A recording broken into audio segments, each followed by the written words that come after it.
impactful learner tutoring platform that is Physics वाला। तो मेरे सारे प्यारे प्यारे भाई और बहनों, अगर आप लोग मुझे देख पा रहे हैं, मुझे सुन पा रहे हैं, तो एक बार कमेंट सेक्शन में फटाफट से लिख देंगे। क्या एक बार सारे के सारे भाई बहन कमेंट सेक्शन में लिख देंगे भारत माता की जय। फटाफट से एक बार कमेंट सेक्शन में लिख दीजिए भारत माता की जय। प्लीज राइट भारत माता की जय इनटू द कमेंट सेक्शन। फटाफट से एक बार सारे के सारे प्यारे प्यारे भाई बहन कमेंट सेक्शन में लिख देंगे भारत माता की जय। अगर आपने प्यारे प्यारे बड़े भैया सुनील भैया को यहाँ पे देख पा रहे हैं, यहाँ पे सुन पा रहे हैं तो ऑल राइट। रिया, सुरुचि, आरव, रणवीर, सुहानी, स्थिति, हर्षा, सानिया, रुचि, रानी, तनु, नाव्या, खुशी, किरण, वेरी गुड बेटा, बहुत बढ़िया बहुत बढ़िया बहुत बढ़िया। तो आप सभी मेरे प्यारे छोटे भाई बहनों का स्वागत है इंडिया के सबसे बड़े और सबसे बेहतरीन से प्लेटफॉर्म जिसका नाम है फिजिक्स वाला। मैं हूं आपका दोस्त, आपका मेंटर, आपका बड़ा भाई प्रिया पुत्र सुनील, अका आपका प्यारा प्यारा सुनील भैया। तो दोस्तों आज के इस लेक्चर में हम पढ़ेंगे इलेक्ट्रॉनिक कॉन्फ़िगरेशन को कंटिन्यू करेंगे एंड साथ ही साथ हम लोग कुछ प्रैक्टिस प्रॉब्लम्स को सॉल्व करेंगे। यानी इलेक्ट्रॉनिक कॉन्फ़िगरेशन के जो बचे हुए रूल्स हैं, हमारे पास एक रूल और बचा हुआ है, उसको कंप्लीट करेंगे इलेक्ट्रॉनिक कॉन्फ़िगरेशन एंड देन कुछ प्रैक्टिस प्रॉब्लम्स को सॉल्व करेंगे। All right. तो मेरे दोस्तों, अगर अभी तक आपने मेरे को मेरे ऑफिशियल टेलीग्राम चैनल पे ज्वाइन नहीं करा है तो आई रिक्वेस्ट कि आप सब लोग ज्वाइन कर लें। एंड देन आज हम बात करने वाले हैं इलेक्ट्रॉनिक कॉन्फ़िगरेशन को कंटिन्यू करने वाले हैं, साथ ही साथ कुछ प्रैक्टिस प्रॉब्लम्स करेंगे एनसीईआरटी और एनसीईआरटी एग्जाम्पलर की। ठीक है भैया, बहुत बढ़िया। तो यहाँ पे हम लोग स्टार्ट करते हैं इलेक्ट्रॉनिक कॉन्फ़िगरेशन का। हमारे पास पार्ट 2, पार्ट 1 में हमने क्या जाना था? पार्ट 1 में हमने एनर्जी ऑफ ऑर्बिटल्स के बारे में चीजों को समझा था कि ऑर्बिटल्स की जो एनर्जी होती है वो बेसिकली किस प्रकार होती है, उसका एक ऑर्डर हमने समझा था। ठीक है, तो सुनील भैया लास्ट क्लास में आपने हमको ऑर्बिटल्स की एनर्जी के बारे में सबसे पहले बताया था इलेक्ट्रॉनिक कॉन्फ़िगरेशन में। एनर्जी ऑफ ऑर्बिटल्स के बाद आपने हमको बताया था अफबाउ प्रिंसिपल, उसके बाद आपने हमको बताया था कौन सा? Pauli's exclusion principle. आज हम बात करेंगे रूल नंबर 4 के बारे में, दैट इज हंट्स रूल। ये हमारे पास चौथा रूल है, that is called as the Hund's rule of multiplicity. अब ये बेसिकली आपको क्या कहता है? ये आपको कहता है कि ये एनर्जी लेवल डायग्राम है आपके पास मल्टी इलेक्ट्रॉन स्पीशीज का, यानी जिनके पास एक से ज्यादा इलेक्ट्रॉन है उनका एनर्जी लेवल डायग्राम हमारे पास ये रहा। अब हमने एनर्जीज का ऑर्डर क्या पढ़ा था? हमने एनर्जीज का ऑर्डर पढ़ा था कि 1s। अच्छा, एनर्जी कैसे निकलती है याद आ रहा है आपको? एनर्जी लेवल डायग्राम में किसी भी ऑर्बिटल की जब हम एनर्जी निकालते हैं तो n+l से निकलती है, आपको याद होगा भाई। एनर्जी जो हम लोग निकाल रहे थे, है ना, वो एनर्जी का कैलकुलेशन हम किससे कर रहे थे? n+l के माध्यम से कर रहे थे। आप सभी को ये बात याद है कि जब हम एनर्जी का ऑर्डर निकाल रहे थे तो n+l रूल से हम लोग निकाल रहे थे। तो उस बेसिस पे हमारे पास 1s के बाद 2s, उसके बाद 2p एंड सो ऑन, ये ऑर्डर हमारे पास आया था कि देखिए सबसे नीचे हमारे पास जिसमें सबसे कम एनर्जी है दैट इज 1s, उसके बाद 2s, उसके बाद 2p, फिर 3s, 3p, 4s, ऐसे करते करते करते करते 3d, ऐसे करके आगे एनर्जीज बढ़ती जाती है। अब यहां पर हमारा जो मेन कंसेप्ट है, हंट साहब यहां पर ये कहते हैं कि देखो बेटा, पॉइंट ये है कि जब आप लोग यहां पर फॉर एग्जांपल किसी एक सबशेल में जाते हो, जैसे फॉर एग्जांपल पी सबशेल में अगर आप गए, पी सबशेल में गए, या मान लीजिए फॉर एग्जांपल आप गए यहां पर डी सबशेल के अंदर, है ना, या मान लीजिए आप लोग गए फॉर एग्जांपल एफ के सबशेल के अंदर गए, या आप एस के सबशेल के अंदर गए, तो मुझे बताइए यहां पे कितनी ऑर्बिटल्स होंगी? नंबर ऑफ ऑर्बिटल्स कितनी होंगी? बताइए कितनी ऑर्बिटल्स होंगी? ऑर्बिटल्स क्या है सबशेल के अंदर? ये S subshell, P subshell, D subshell, F subshell के अंदर ऑर्बिटल्स है। आप सभी को ये बात पता है, हमने पढ़ी अच्छी तरीके से। तो एस के अंदर कितनी ऑर्बिटल्स है? हमको पता है एस के अंदर एक orbital, there is only one orbital in s. ये हम कैलकुलेट करते हैं 2 × l+1 से, आपको याद होगी ये बात। तो 2 × 0, l की वैल्यू जो है इसके लिए दैट इज 0, 2 × 0+1 तो हो गया। अच्छा, उसी प्रकार p के अंदर कितनी ऑर्बिटल्स है सुनील भैया? यहां पर है 3, यहां पर कितनी है? यहां पर है बेसिकली 5, और यहां पर कितनी है? यहां पर है बेसिकली 7। तो इन सबशेल्स में जो नंबर ऑफ ऑर्बिटल्स हमारे पास है वो है 1, 3, 5 और 7। तो हंट्स रूल यहां पर किसकी बात करता है? हंट्स रूल बोलता है कि जैसे मान लीजिए फॉर एग्जांपल मैं 2p पे गया, तो 2p पे 3 ऑर्बिटल होगी, px, py और pz। ये 3 ऑर्बिटल्स होंगी पी सब शेल। पी में गया अगेन, यहां पे px, py और pz 3 ऑर्बिटल्स होंगी। उसके बाद अगर मैं यहां जाता हूं तो यहां पे d में 1 2 3 4 और 5, यानी यहां पर 5 ऑर्बिटल्स होंगी। तो ये कह रहा है कि ये जो ऑर्बिटल्स होंगी ना, जैसे कि मान लीजिए पी सबशेल में 3 है, डी में 5 है, एफ में 7 है, अगर इनकी हम बात करेंगे तो ये जो ऑर्बिटल्स हमारे पास है, ये जो ऑर्बिटल्स हैं, इन्हें हम लोग कहते हैं क्या? इन्हें हम कहते हैं डीजनरेट ऑर्बिटल्स। क्या बोलते हैं? We call them as the degenerate orbitals. क्या बोलते हैं? Degenerate orbitals. जैसे पी में 3 ऑर्बिटल है, डी में 5 है, 1 2 3 4 5, पी में 1 2 3 1 2 3। तो ये कह रहा है कि ये जो 3 ऑर्बिटल्स हैं 2p की या 3d की जो 5 है या 3p की जो 3 है, ये तीनों, ये पांचों, ये तीनों और ये तीनों, ये डीजनरेट ऑर्बिटल्स। क्या है? Degenerate orbitals. बोले ठीक। तो बोले डीजनरेट ऑर्बिटल्स के ऊपर हमारा हंट्स रूल काम करता है। तो डीजनरेट ऑर्बिटल्स के लिए क्या बोलता है हंट्स रूल? सबसे पहले डीजनरेट ऑर्बिटल्स को हम कैसे डिफाइन करते हैं? डीजनरेट ऑर्बिटल्स को हम बोलते हैं orbitals of equal energy are called as degenerate orbitals. सबसे पहले बेटा आपको ये समझना पड़ेगा कि जो इक्वल एनर्जी की ऑर्बिटल्स है, इक्वल एनर्जी कैसे हो गया? अगर आप यहां पर एनर्जी डायग्राम में देखेंगे तो इन सबकी एनर्जी देखिए समान आएगी। ये देखिए इन सबकी एनर्जी हमने एक ही लेवल पे रखी है, ये सबकी एनर्जी समान है।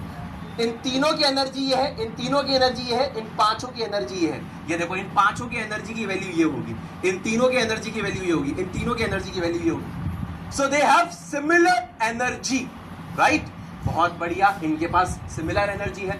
तो यहां पर हमारे पास ये orbitals of equal energy are called as degenerate orbitals. यानी ये वो ऑर्बिटल्स है जिनकी एनर्जी इक्वल है, इनको हम बोलेंगे डीजनरेट ऑर्बिटल। तो हंट्स रूल क्या काम करता है? हंट्स रूल हमें ये गवर्न करता है कि जब भी आप इनकी फिलिंग करेंगे तो कैसे करेंगे? तो हंट कहता है भैया मैं बताऊंगा कैसे करूंगा। हंट्स रूल कहता है कि इनकी अगर आपको फिलिंग करनी है तो मैं बताऊंगा आपको कि यहां पे आपको फिलिंग कैसे करनी है, इनकी फिलिंग करना मैं आपको सिखाऊंगा। यही हमारे पास हंट्स रूल। क्या बात है! So according to this the pairing of electrons in the orbitals belonging to the same subshell, same subshell, ये बेसिकली तीनों की तीनों एक ही सबशेल पी को बिलोंग करेगी, ये भी एक पी को बिलोंग करेगी, ये डी को बिलोंग करेगी। तो ये कह रहा है कि वो ऑर्बिटल्स जो सेम सबशेल को बिलोंग करती है, यानी कि डीजनरेट ऑर्बिटल्स, तो ये बोलता है pairing of electrons in the orbitals belonging to the same subshell does not take place until each orbital belonging to that subshell has got one electron that is singly occupied। अब आप कहोगे ये आपने क्या बात बोल दी, समझ ही नहीं आई। मैं समझाऊंगा, 1 मिनट में समझ में आ जाएगी बेटा। मान लीजिए मैं बोल रहा हूं पी सबशेल है, तो पी सबशेल में 3 ऑर्बिटल है। जी बिल्कुल, पी सबशेल में 3 ऑर्बिटल है। तो हंट साहब कहते हैं कि ये जो पी सबशेल में 3 ऑर्बिटल्स हैं, तीनों की एनर्जी सेम होगी, डीजनरेट ऑर्बिटल है। बोले ठीक है। अब हंट साहब कहते हैं मेरे भाई मेरी बहन, इसकी जो फिलिंग होगी वो मैं बताऊंगा कैसे होगी। तो बोले कैसे? बोले देखिए आप इलेक्ट्रॉन को ऐसे ऐसे ऐसे रखें, ये सही है। आप ऐसे पेयरिंग मत कराना पहले। बोले जब तक ये सब में एक एक इलेक्ट्रॉन ना आ जाए तब तक ये पेयरिंग स्टार्ट नहीं होगी। तो मान लीजिए अगर आपके पास 3 इलेक्ट्रॉन थे तो उसको आपको ऐसे अलाइन करना है रेदर देन ऐसे। ये गलत है, ये गलत है। अच्छा ठीक है, बहुत बढ़िया। अब आइए थोड़ा सा इधर चलते हैं, एक और देखते हैं। सुनील भैया तो क्या ये सही है? ये देखिए, ये बिल्कुल सही है। अच्छा भैया ये ऐसे जा सकता है क्या? For example you you you, है ना भाई, एक अप और ये डाउन, ऐसे होता है ना। तो ये तीनों अप और ये तीनों डाउन, चलेगा क्या? चलेगा। अगर आप बोले कि ये ऐसे हो रहा है तब भी सही है, ऐसे बोलेंगे तब भी क्या बोलूंगा मैं? सही। तो ये सही है, ये गलत है, ये सही है, ये सही है। अच्छा फिर बच्चा पता है क्या बोलता है? बच्चा बोलता है अच्छा एक और कॉम्बिनेशन बन सकता है। मैं कहूँ क्या बन सकता है? तो बच्चा कहता है एक और कॉम्बिनेशन ऐसे बन सकता है। तो मैं कहूंगा फिर से ये वाली बात क्या है? गलत है। तो जो पॉसिबल सिनेरियोज है वो मैं आपको बता रहा हूं। तो ये वाला जो लॉ हमारे पास है, लॉ नंबर 4 या रूल नंबर 4 हमारे पास है, बड़ी सिंपल सी बात करता है। ये कहता है जैसे कि एक सबशेल, जैसे फॉर एग्जांपल p सबशेल है तो 3 ऑर्बिटल है, d में 5 है, s में 7 है, तो ये जो ऑर्बिटल्स होंगे इनकी एनर्जी सेम होगी, और सेम एनर्जी अगर होगी तो इसमें इलेक्ट्रॉन्स की जो फिलिंग है that will be governed by this particular rule. अब ये रूल ये कहता है कि सबसे पहले हर ऑर्बिटल क्या है, सिंगली ऑक्यूपाइड, यानी सब में एक एक इलेक्ट्रॉन आया, उसके बाद पेयरिंग स्टार्ट होगी। This is wrong, this is right, this is right, this is wrong. Singly occupied, singly occupied, ये देखो ऊपर नीचे ऊपर, ये भी गलत, दिस इज ऑल्सो रॉन्ग। तो मेरे भाई मेरी बहन, यहां पर ये दोनों गलत क्यों है ये भी बता देता हूं। इस ओरिएंटेशन में और इस ओरिएंटेशन में प्रॉब्लम क्या है, रिपल्शन बढ़ जाता है, इसीलिए ये वाला इग्नोर किया जाता है। रिपल्शन बिटवीन इलेक्ट्रॉन इंक्रीजेस, क्योंकि इस ओरिएंटेशन में और इस ओरिएंटेशन में इलेक्ट्रॉन्स के बीच में रिपल्शन बढ़ जाता है, इसीलिए इलेक्ट्रॉन्स खुद को इस तरीके से अलाइन करने से चूकते हैं कि भैया मुझे ये तो नहीं करना है। अगर जाएंगे तो सारे के सारे अप स्पिन, सारे के सारे down spin, up down up, ये गलत है, अप अप अप, ठीक है, अप डाउन अप। अब यानी कि एक साथ, यानी कि पेयरिंग वाले पहले नहीं होगी, पहले सिंगली ऑक्यूपाइड होगी, फिर पेयरिंग होना स्टार्ट होगा। अब मैं आपको एक बार इस चीज के पीछे का एक रूल और बता देता हूं कि ये इसके पीछे का लॉजिक क्या था इनका। तो ये जो है ना हंट्स रूल ऑफ मल्टीप्लिसिटी, तो एक्चुअली में हम इसको बोलते हैं मैक्सिमम मल्टीप्लिसिटी का रूल है। अब now what is maximum multiplicity, इसका सिंपल इतना मतलब है कि जो टोटल स्पिन आना चाहिए अनपेयर्ड इलेक्ट्रॉन्स का वो मैक्सिमम होना चाहिए। जितना भी टोटल स्पिन की वैल्यू आप कैलकुलेट करें वो मैक्सिमम से मैक्सिमम आए, ये हंट्स रूल कहता है। मतलब यानी कि हंट साहब ने ये बात कही, हंट साहब ने ये बात कही।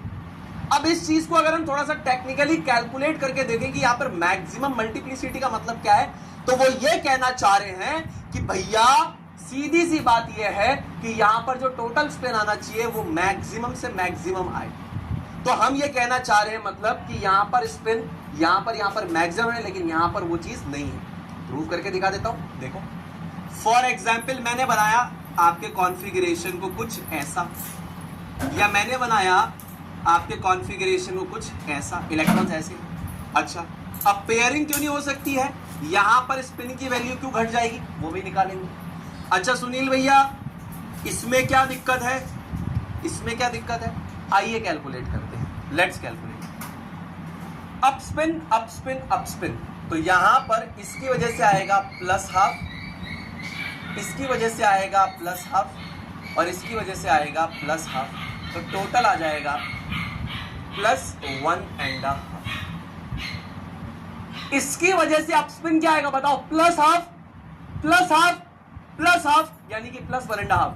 इधर देखो बेटा, इधर देखो मैग्नीट्यूड, ये डाउन स्पिन है, डाउन स्पिन में क्या होता है माइनस हाफ और माइनस हाफ, यानी माइनस 1.5। ठीक, इधर देखो अप स्पिन और डाउन स्पिन एक साथ है, यानी कि एक अप स्पिन है प्लस हाफ, डाउन स्पिन है minus half, up spin plus half minus half, और ये हो जाएगा प्लस हाफ। ये इससे कैंसिल हो जाएगा, कितना बचा, सिर्फ प्लस हाफ बचा। यहां पे देखिए plus half minus half, again up spin के लिए प्लस हाफ आता है, डाउन स्पिन के लिए माइनस हाफ आता है, तो यहां पे आ जाएगा प्लस हाफ। देखो अप स्पिन यानी ये अप अप अप, तो plus half plus half plus half, down down down minus half minus half minus half, up down plus half minus half, इसके लिए अप स्पिन के लिए फिर प्लस हाफ। अब देखो फिर से अप है तो प्लस हाफ, डाउन है तो माइनस हाफ, अप है तो प्लस हाफ। अब देखो इससे कट जाएगा तो क्या बचा, प्लस 1.5 प्लस हाफ। अब तुम खुद देखो यहां पर जो मैग्नीट्यूड है 1.5 है, यहां पे मैग्नीट्यूड 1.5 है, यहां पर सिर्फ और सिर्फ आधा है। इसीलिए हंट साहब ये कहते हैं कि यहां पर इस वाले कॉन्फ़िगरेशन को हमें इग्नोर करना पड़ेगा, क्योंकि टोटल स्पिन इन केसेस में मैक्सिमम आता है। और रीजन भी है कि भैया यहां पर टोटल स्पिन मैक्सिमम आता है, और साथ ही साथ अगर हम इस कॉन्फ़िगरेशन की बात करें तो यहां पर इलेक्ट्रॉनिक रिपल्शन बहुत ज्यादा हो जाते हैं। दैट इज द रीजन ये वाली कॉन्फ़िगरेशन इग्नोर एंड अवॉइड करते हैं, इलेक्ट्रॉन्स इस अरेंजमेंट को इग्नोर एंड अवॉइड करते हैं। कामना करता हूं समझ में आया होगा। Plus half plus half plus half plus 1.5 minus half minus half minus half minus 1.5, magnitude देखो इसका, इसका मैग्नीट्यूड ओनली आधा और आधा। तो इसीलिए ये वाली कॉन्फ़िगरेशंस को हम लोग क्या करते हैं, हंड रूल के हिसाब से इसको नहीं करते, ये और ये सही है, ठीक है। टेक्निकली हम ये ऊपर वाला ही फॉलो करेंगे। और राइट, चलिए तो इलेक्ट्रॉनिक कॉन्फ़िगरेशन को हम लोग स्टार्ट करते हैं, इलेक्ट्रॉनिक कॉन्फ़िगरेशन को हम लोग स्टार्ट करते हैं, इलेक्ट्रॉनिक कॉन्फ़िगरेशन को हम लोग स्टार्ट करते हैं। चलिए नाउ इलेक्ट्रॉनिक कॉन्फ़िगरेशन, ठीक है बेटा। अगर आपको यहां तक मेरी सारी बातें समझ में आ रही है बेटा, तो एक बार आए भैया लगा दो, ठीक है। चलो चैट नहीं चल रहा है, चलिए कोई बात नहीं, चैट पे मत फोकस करो बेटा, क्लास पे फोकस करो। यहां तक समझ में आ रहा है सारे दोस्तों को? इलेक्ट्रॉनिक कॉन्फ़िगरेशन को हम समझने जा रहे हैं। Now we are going to decode the electronic configuration. What is the way to write the electronic configuration? What is the way to write the electronic configuration? देखिए इसके दो तरीके हैं इलेक्ट्रॉनिक कॉन्फ़िगरेशन को लिखने की। एक आपके पास है NL raise to the power x और दूसरा है ऐसे खोके बना के लिखने वाला। तो दो तरीके से हम लिखेंगे। तो इलेक्ट्रॉनिक कॉन्फ़िगरेशन का जो रिप्रेजेंटेशन है वो हम दो प्रकार से करने वाले हैं। यहां पर NL raise to the power x में ये हमारे पास क्या हो जाएगा, this is basically principal quantum number, यानी कि आपका एनर्जी लेवल जिसको आप लोग बोलते हैं। ये हो जाएगा एजीम्यूथल क्वांटम नंबर, यानी कि आपका सबशेल एजी मुल्तानी लिख दो एजीम्यूथल क्वांटम नंबर, मुल्तानी लिखने वाला था, एजीम्यूथल क्वांटम नंबर, एजी मुल्तानी लिखने वाला था, एजी मुल्तानी क्वांटम नंबर। चलो तो ये बेसिकली किसको रिप्रेजेंट करता है, शेल को, और ये रिप्रेजेंट करता है सब शेल को। क्या बात है सुनील, क्या मजा आ रहा है। This represents the shell, this represents the sub shell, and ये बताएगा किसको, ये बताएगा नंबर ऑफ इलेक्ट्रॉन्स को। ये क्या बताएगा, ये बताएगा नंबर ऑफ इलेक्ट्रॉन्स को। तो फिर से मेरी बात सुनिए, इलेक्ट्रॉनिक कॉन्फ़िगरेशन को रिप्रेजेंट करने के दो तरीके हैं। पहला है NL raise to the power x, where n is the principal quantum number shell, L is the azimuthal quantum number subshell, x is number of electrons। और दूसरा है ये खोके और डब्बे बना के हम लोग इलेक्ट्रॉन्स को फिल करके दिखाएंगे। So there are two ways to represent the electronic configuration, जो अभी आपके कोर्स में। तीसरा जो आपने बचपन में पढ़ा था KLMN वाला, है ना। तो अभी ये दो तरीके से हम लोग समझेंगे, ठीक है। एक ये वाला तरीका भी आपने पढ़ा होगा, जैसे ये तो तरीका नंबर 1 है ना, तरीका नंबर 2 है। एक आपने बचपन में भी पढ़ा होगा, ठीक है ना, एक बचपन में भी आपने पढ़ा होगा, तीसरा वाला, ये थर्ड वाला। कौन सा वाला, ये वाला KLM, ये वाला कॉन्फ़िगरेशन वाला। बट ये आउटडेटेड कंसेप्ट है, ठीक है ना। क्लास 9th में आपने इसके बारे में पढ़ा होगा, ठीक। चलो अब आगे चलते हैं, इसको समझना स्टार्ट करते हैं। आ जाओ, दोनों तरीके से फटाफट से करेंगे। सबसे पहले हाइड्रोजन का एटॉमिक नंबर 1 है, helium, lithium, beryllium, boron, carbon, nitrogen. इनका एटॉमिक नंबर कितना है, एटॉमिक नंबर का मतलब होता है प्रोटॉन नंबर, यानी कि नंबर ऑफ प्रोटॉन्स यहाँ पर कितने कितने होंगे ये लिखे हुए हैं, नंबर ऑफ प्रोटॉन्स यहाँ पर मेंशन्ड है। अब जब ये न्यूट्रल होंगे तो जितने प्रोटॉन्स होंगे उतने ही इलेक्ट्रॉन्स होंगे। कितनी सही बात है, एक प्रोटॉन एक इलेक्ट्रॉन, दो प्रोटॉन दो इलेक्ट्रॉन, तीन प्रोटॉन तीन इलेक्ट्रॉन, चार प्रोटॉन चार इलेक्ट्रॉन, पांच प्रोटॉन पांच इलेक्ट्रॉन, छह प्रोटॉन छह इलेक्ट्रॉन, सात प्रोटॉन सात इलेक्ट्रॉन, यही हो।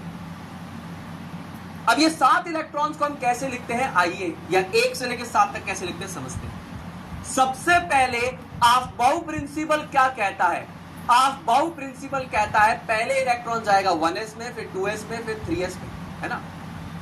सॉरी, यहां पर ऐसे जाएगा, सबसे पहले जाएगा 1s में, फिर जाएगा 2s में, फिर जाएगा 2p में, फिर जाएगा 3s में, फिर जाएगा 3p में, फिर जाएगा 4s में, और फिर जाएगा 3d में। इस तरीके से हमने पढ़ना स्टार्ट करा था।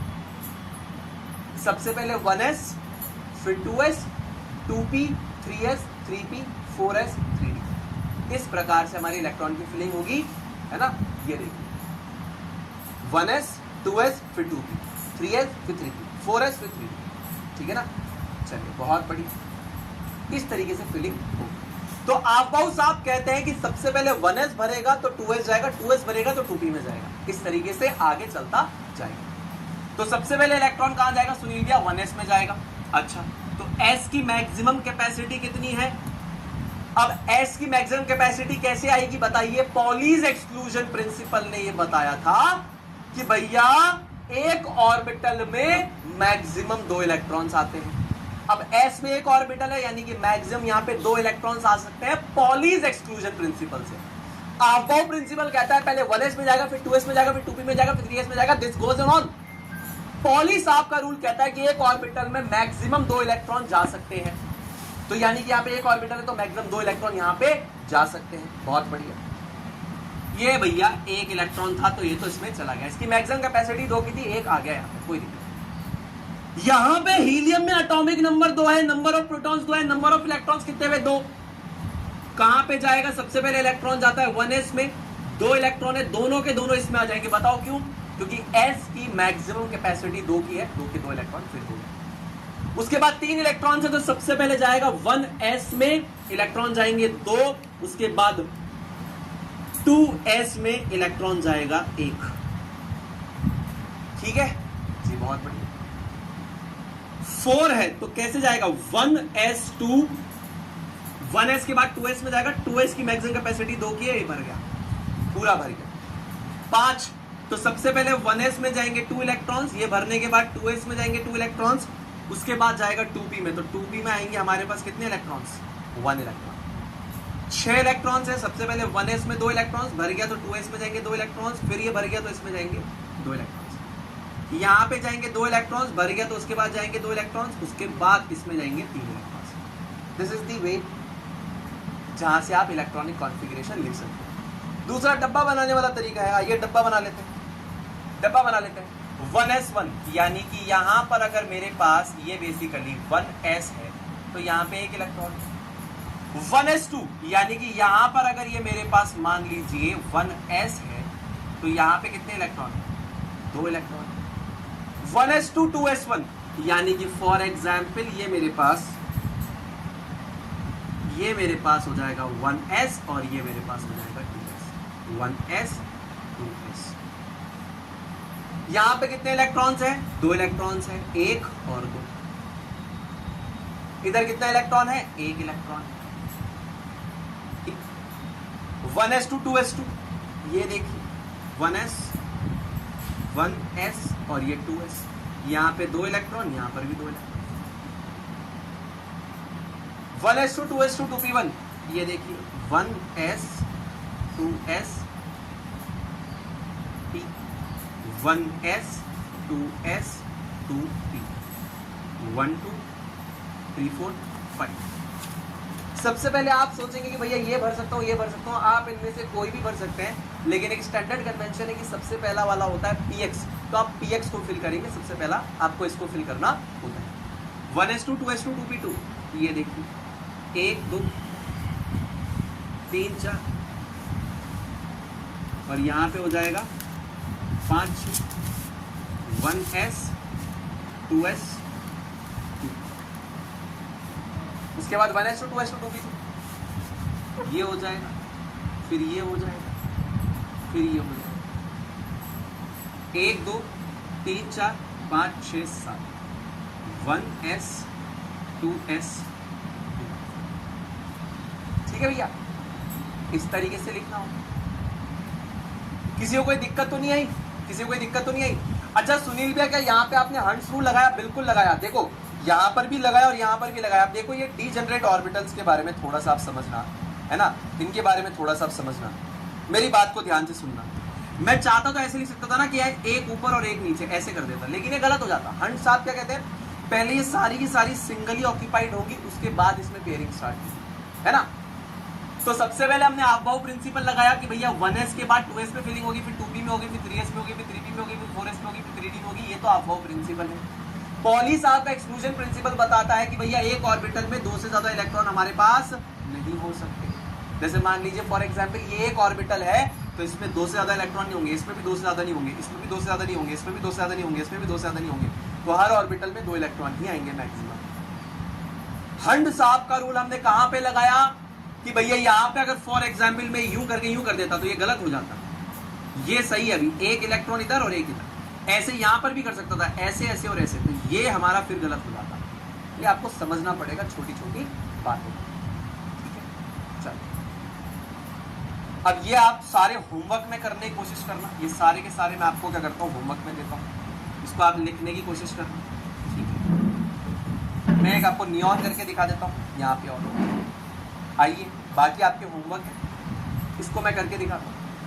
अब देखिए सबसे पहले इलेक्ट्रॉन जाएगा 1s में, ठीक है, तो इसकी मैक्सिमम कैपेसिटी है 2 इलेक्ट्रॉन्स की, 2 हो गए, टोटल कितने हैं, नियॉन का एटॉमिक नंबर होता है 10 और नियॉन में होते हैं टोटल 10 इलेक्ट्रॉन्स। अब 10 इलेक्ट्रॉन्स किस तरीके से फिल होंगे, सबसे पहले हमारे पास 1s में इलेक्ट्रॉन जाएंगे, कितने इलेक्ट्रॉन भरेंगे 2, उसके बाद इलेक्ट्रॉन्स जाएंगे यहाँ पर 2s में, कितने भरेंगे 2, सबसे पहले इलेक्ट्रॉन जाता है 1s में, फिर 2s में, फिर 2p में, है ना।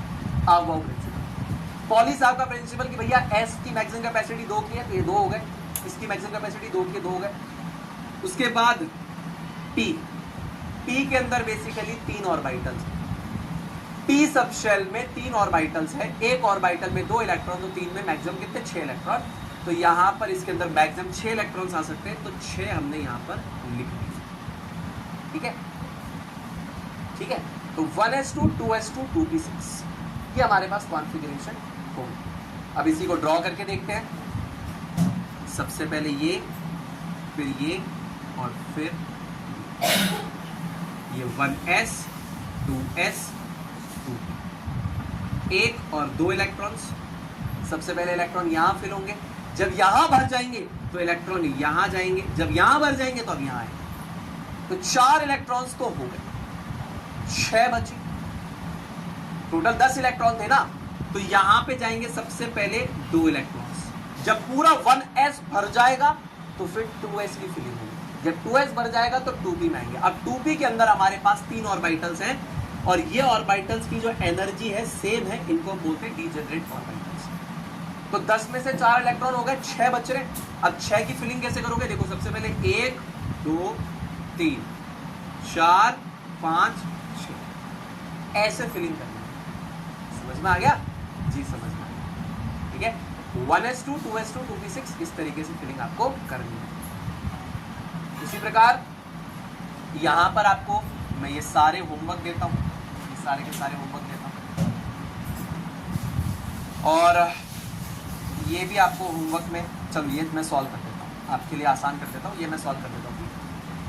आर्गन की बात करते तो आर्गन का एटॉमिक नंबर हमारे पास होता है बेसिकली 18 प्रोटॉन्स है, यानी कि 18 इलेक्ट्रॉन्स भी होंगे यहाँ पर।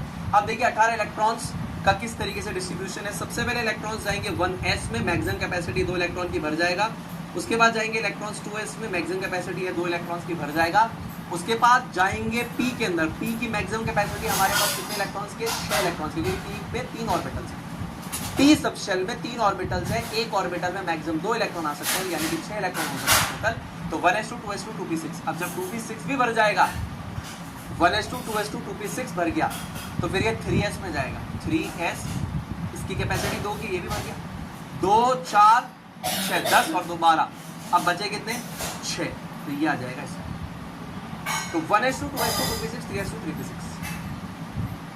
ठीक है। ये देखो सबसे पहले ये भरेगा, ये भर गया तो ये भरेगा, ये भर गया तो ये भरेगा, ये भर गया तो ये भरेगा, ये भर गया तो ये भरेगा, ठीक है। इसी कॉन्फ़िगरेशन को पता है कुछ लोग अलग तरीके से भी लिख सकते हैं, आप नोबल गैसेस जो नियरेस्ट नोबल गैस उसका इस्तेमाल करते हुए भी लिख सकते हैं इस कॉन्फ़िगरेशन को, इसमें कोई बड़ी बात यहाँ पर नहीं है। जैसे अगर मैं इसी का इस्तेमाल करते हुए पोटेशियम और कैल्शियम का लिखूं, तो मैं इसकी कॉन्फ़िगरेशन ऐसे लिख सकता हूँ कि यहाँ तक तो आर्गन ही है। अब पॉइंट क्या है ना कि अगर हमारे पास 19 एटॉमिक नंबर है, यानी कि 19 इलेक्ट्रॉन्स है बेटा, तो इसको आप सोचो ऐसे 19 इलेक्ट्रॉन्स को लिखने बैठोगे तो कितना लंबा हो जाएगा, अरे भैया बहुत लंबा हो जाएगा। तो यहां पर मेरे दोस्त हम क्या करेंगे, इस चीज को हमने सीधा सब्स्टिट्यूट कर दिया आर्गन से। अब इसके बाद इलेक्ट्रॉन कहां जाएगा, इसके बाद जाएगा 4s में, तो यहां पे सीधा लिख देंगे 4s1। मेरी बात समझ में आई? 19 इलेक्ट्रॉन्स थे ना, तो 18 को रिप्रेजेंट करने का तरीका है 1s2 2s2 2p6 3s2 3p6, यानी कि आर्गन। तो यहां पर पोटेंशियल की जो नियरेस्ट नोबल गैस है वो कौन सी है? आर्गन है ना। तो डायरेक्टली मैं क्या लिख देता हूं, आर्गन लिख दिया, यानी कि ये 18 इलेक्ट्रॉन तो कवर हो गए, एक इलेक्ट्रॉन बचा है। इसका मतलब है कि 18 इलेक्ट्रॉन तो कवर हो गए 19 में से, एक इलेक्ट्रॉन बच रहा है 4s1। उसके बाद ये देखिए, इसको लिखने का तरीका है आर्गन और यहां पे 4s, इस तरीके से हम इसको कर सकते हैं। अब ये रिप्रेजेंटेशन वाला होमवर्क में कर लेना, ये भी आपका होमवर्क, ठीक है।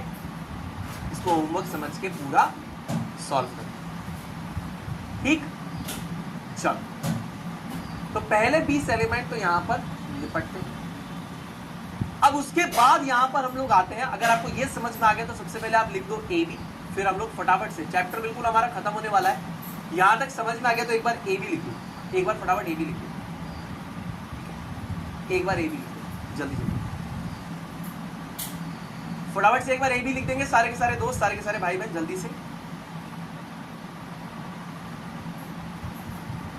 जल्दी जल्दी जल्दी जल्दी जल्दी जल्दी जल्दी, क्या बात है, वेरी गुड दोस्तों, very good very good very good. चलिए, अब यहां पर हम लोग क्या करते हैं, एक ट्रिक के बारे में बात करते हैं, एलिमेंट्स फ्रॉम 21 to 30।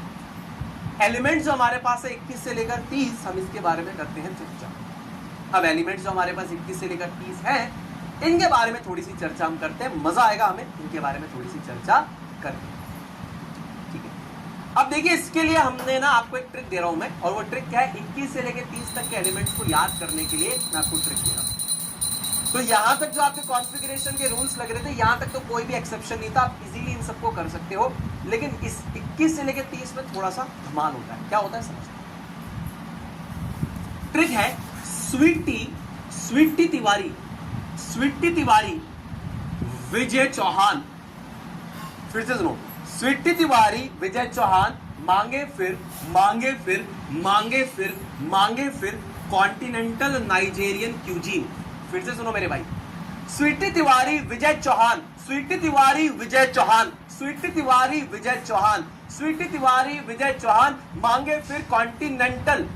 फिर continental Nigerian cuisine. Sweety Tiwari Vijay Chauhan मांगे फिर continental Nigerian cuisine. Sweety Tiwari Vijay Chauhan मांगे फिर कॉन्टिनेंटल नाइजीरियन क्यूजीन। अब इससे क्या है, 21 से लेकर 30 तक एलिमेंट हो जाएंगे। स्वीटी है स्कैंडियम, क्या है, स्कैंडियम। उसके बाद तिवारी है टाइटेनियम, ध्यान से सुनो, स्वीटी तिवारी विजय चौहान, स्वीटी तिवारी विजय चौहान, SCTIVCR, मांगे यानी मैग्नीज, फिर यानी कि iron, scandium, titanium, vanadium, chromium, manganese, iron. उसके बाद कॉन्टिनेंटल है कोबाल्ट, क्या है, कोबाल्ट। उसके बाद हमारे पास क्या है, नाइजीरियन से हमारे पास है निकल, क्यूजीन से हमारे पास है कॉपर एंड जिंक। तो देखिए, scandium, titanium, vanadium, chromium, manganese, iron, cobalt, nickel, copper, zinc. Scandium, titanium, vanadium, chromium, manganese, iron, cobalt, nickel, copper, zinc. Scandium, titanium, vanadium, chromium, manganese, iron, cobalt, nickel, copper, zinc. 21 से लेकर 30 तक सारे elements हो गए। अब यहां पर भी इनको लिखने के जो रूल्स हैं वो कुछ ना कुछ समान है, कुछ एक्सेप्शनल कॉन्फ़िगरेशन है जिसपे सवाल आते हैं। तो यही चीज यहां पर मैंने लिखी है, electronic configuration of elements having atomic number 21 to 30 is filled according to above rules except atomic number 24 and atomic number 29। तो एटॉमिक नंबर 24 और एटॉमिक नंबर 29 में एक्सेप्शंस हैं। आइए मैं उस एक्सेप्शन को फटाफट से डील कर देता हूं यहाँ। तो सबसे पहले एटॉमिक नंबर 24 यानी कि हमारे पास है यहाँ पे क्रोमियम, और यहाँ पर मैं ले लेता हूँ एटॉमिक नंबर 29 यानी कि मैं यहाँ पे ले लेता हूँ कॉपर। अब देखिए, टेक्निकली आप सोचेंगे कि इसकी कॉन्फ़िगरेशन कैसे लिखेंगे, तो आप बोलेंगे कि सुनील भैया इसकी कॉन्फ़िगरेशन होनी चाहिए आर्गन, 18 इलेक्ट्रॉन्स तक तो आर्गन ही आ गया, आर्गन के पास 18 इलेक्ट्रॉन है, टोटल इसमें कितने इलेक्ट्रॉन है? 24 इलेक्ट्रॉन है। 18 इलेक्ट्रॉन तक तो मैं मानता हूं आर्गन आ गया, तो मैंने आर्गन लिख दिया ऐसे। कितने बचे आर्गन के बाद? 19, 20, 21, 22, 23, 24, 6 इलेक्ट्रॉन बचे भाई। 24 इलेक्ट्रॉन है, 18 को मैं रिप्रेजेंट कर रहा हूं, मैं लिख रहा हूं आर्गन। मैं इतना लंबा लिखूंगा 1s2 2s2 2p6 3s2 3p6, मैंने भैया सीधे लिख दिया आर्गन। बचे कितने इलेक्ट्रॉन? 6। तो मैं क्या करूंगा, मैं बोलूंगा 4s में 2 इलेक्ट्रॉन जाएंगे, उसके बाद 3d में इलेक्ट्रॉन जाएंगे, 4s के बाद 3d में जाएंगे। बिल्कुल सही बात है, 4s भरेगा फिर 3d में जाएंगे, बिल्कुल लॉजिकली सही बात कही आपने, सुनी है ना। तो ये हो गया 18 और 2 20, और ये हो जाएगा 4 24। ऐसे ही लिखोगे। 29 का कैसे लिखोगे? लिखोगे आर्गन, ये 18 इलेक्ट्रॉन्स तक कवर कर देगा, उसके बाद लिखोगे 4s2 हो गए 20, उसके बाद 3d 9, ये हो गए 29। तुम सारे के सारे यही चीज अप्लाई करोगे, ये और ये तुम अप्लाई करोगे। मैं क्या बोलता हूं, तुम ये अप्लाई करोगे ना, बहुत बढ़िया। पॉइंट क्या है कि ये एक्चुअली में ऐसा नहीं होता है। नाउ ये गलत है, दिस इज रॉन्ग ना, क्योंकि एक्सेप्शन की हम बात कर रहे हैं, so this is wrong, this is wrong. ये दोनों ही कॉन्फ़िगरेशन यहां पर गलत है। तो सही क्या है? सही मैं बताता हूं क्या है। देखिए यहां पे सही क्या है, सही ये है, जैसे फॉर एग्जांपल यहां पे आपने लिख दिया आर्गन, उसके बाद यहां पर आपने क्या किया, आपने बोला कि यहां पे 2 इलेक्ट्रॉन्स हैं और डी में 4 हैं। अब ध्यान से देखिए होता क्या, 1 2 3 4 और ये 5, ये हो जाएगा 4s और ये हो जाएगा 3। उसी प्रकार से यहां पर भी आप लिखेंगे आर्गन, यहां पर आप बनाएंगे 4s और यहां पर आप बनाएंगे 3d। 1 2 3 4 और 5 ऐसे बनाएंगे, ठीक है। 1 2 3 4 और 5, ठीक। 4s 3d 4s 3d। अब एक्चुअल में सुनील भैया क्या होता है, फिर आप वो बता दीजिए। देखिए एक्चुअल में यहां पर क्या होता है, यहां पे जाने चाहिए थे 2 इलेक्ट्रॉन्स और यहां पर होने चाहिए थे 4 इलेक्ट्रॉन्स। होता क्या है, यहां पर 1 इलेक्ट्रॉन रहता है, ठीक है, ध्यान से सुनिएगा। यहां पर 1 इलेक्ट्रॉन है, ठीक है, और आपने कहा दूसरा भी है, ठीक, बहुत बढ़िया। लेकिन प्रॉब्लम है कि ये ऐसे होगा ही नहीं। पता है कैसे होगा? 1 2 3 और 4, ये 4 तो है। यहां का जो ये एक उल्टा आपने बोला ना यू, ये क्या करेगा, उछल के यहां आ जाएगा। क्यों? अब देखोगे, अगर दिमाग लगाओगे तो इस कॉन्फ़िगरेशन में ये कैसा हो गया, इस कॉन्फ़िगरेशन में ये बोल रहा है कि मैं हाफ फिल्ड हो गया और ये बोल रहा है मैं भी हाफ फिल्ड हो गया। आधा भरा हुआ है, आधा भरा हुआ है, समझो। 4s में 2 होने थे, यहां से 1 इलेक्ट्रॉन उठ के इधर आ गया, तो ये क्या हो गया, 1 2 3 4 5, ये आधा भर गया, ये भी आधा भरा, हाफ और हाफ, ये दोनों आधे आधे भरे हुए। यहां पर क्या होता, यहां पर क्या होता, इधर मैं बोलता हूं कि 1 2 इलेक्ट्रॉन है ना, लेकिन यहां पर 1 ही रहेगा। बताओ क्यों? मैं बताता हूं। 1 2 3 4 5 6 7 8 9, ये 9 और ये 1 इलेक्ट्रॉन होता है।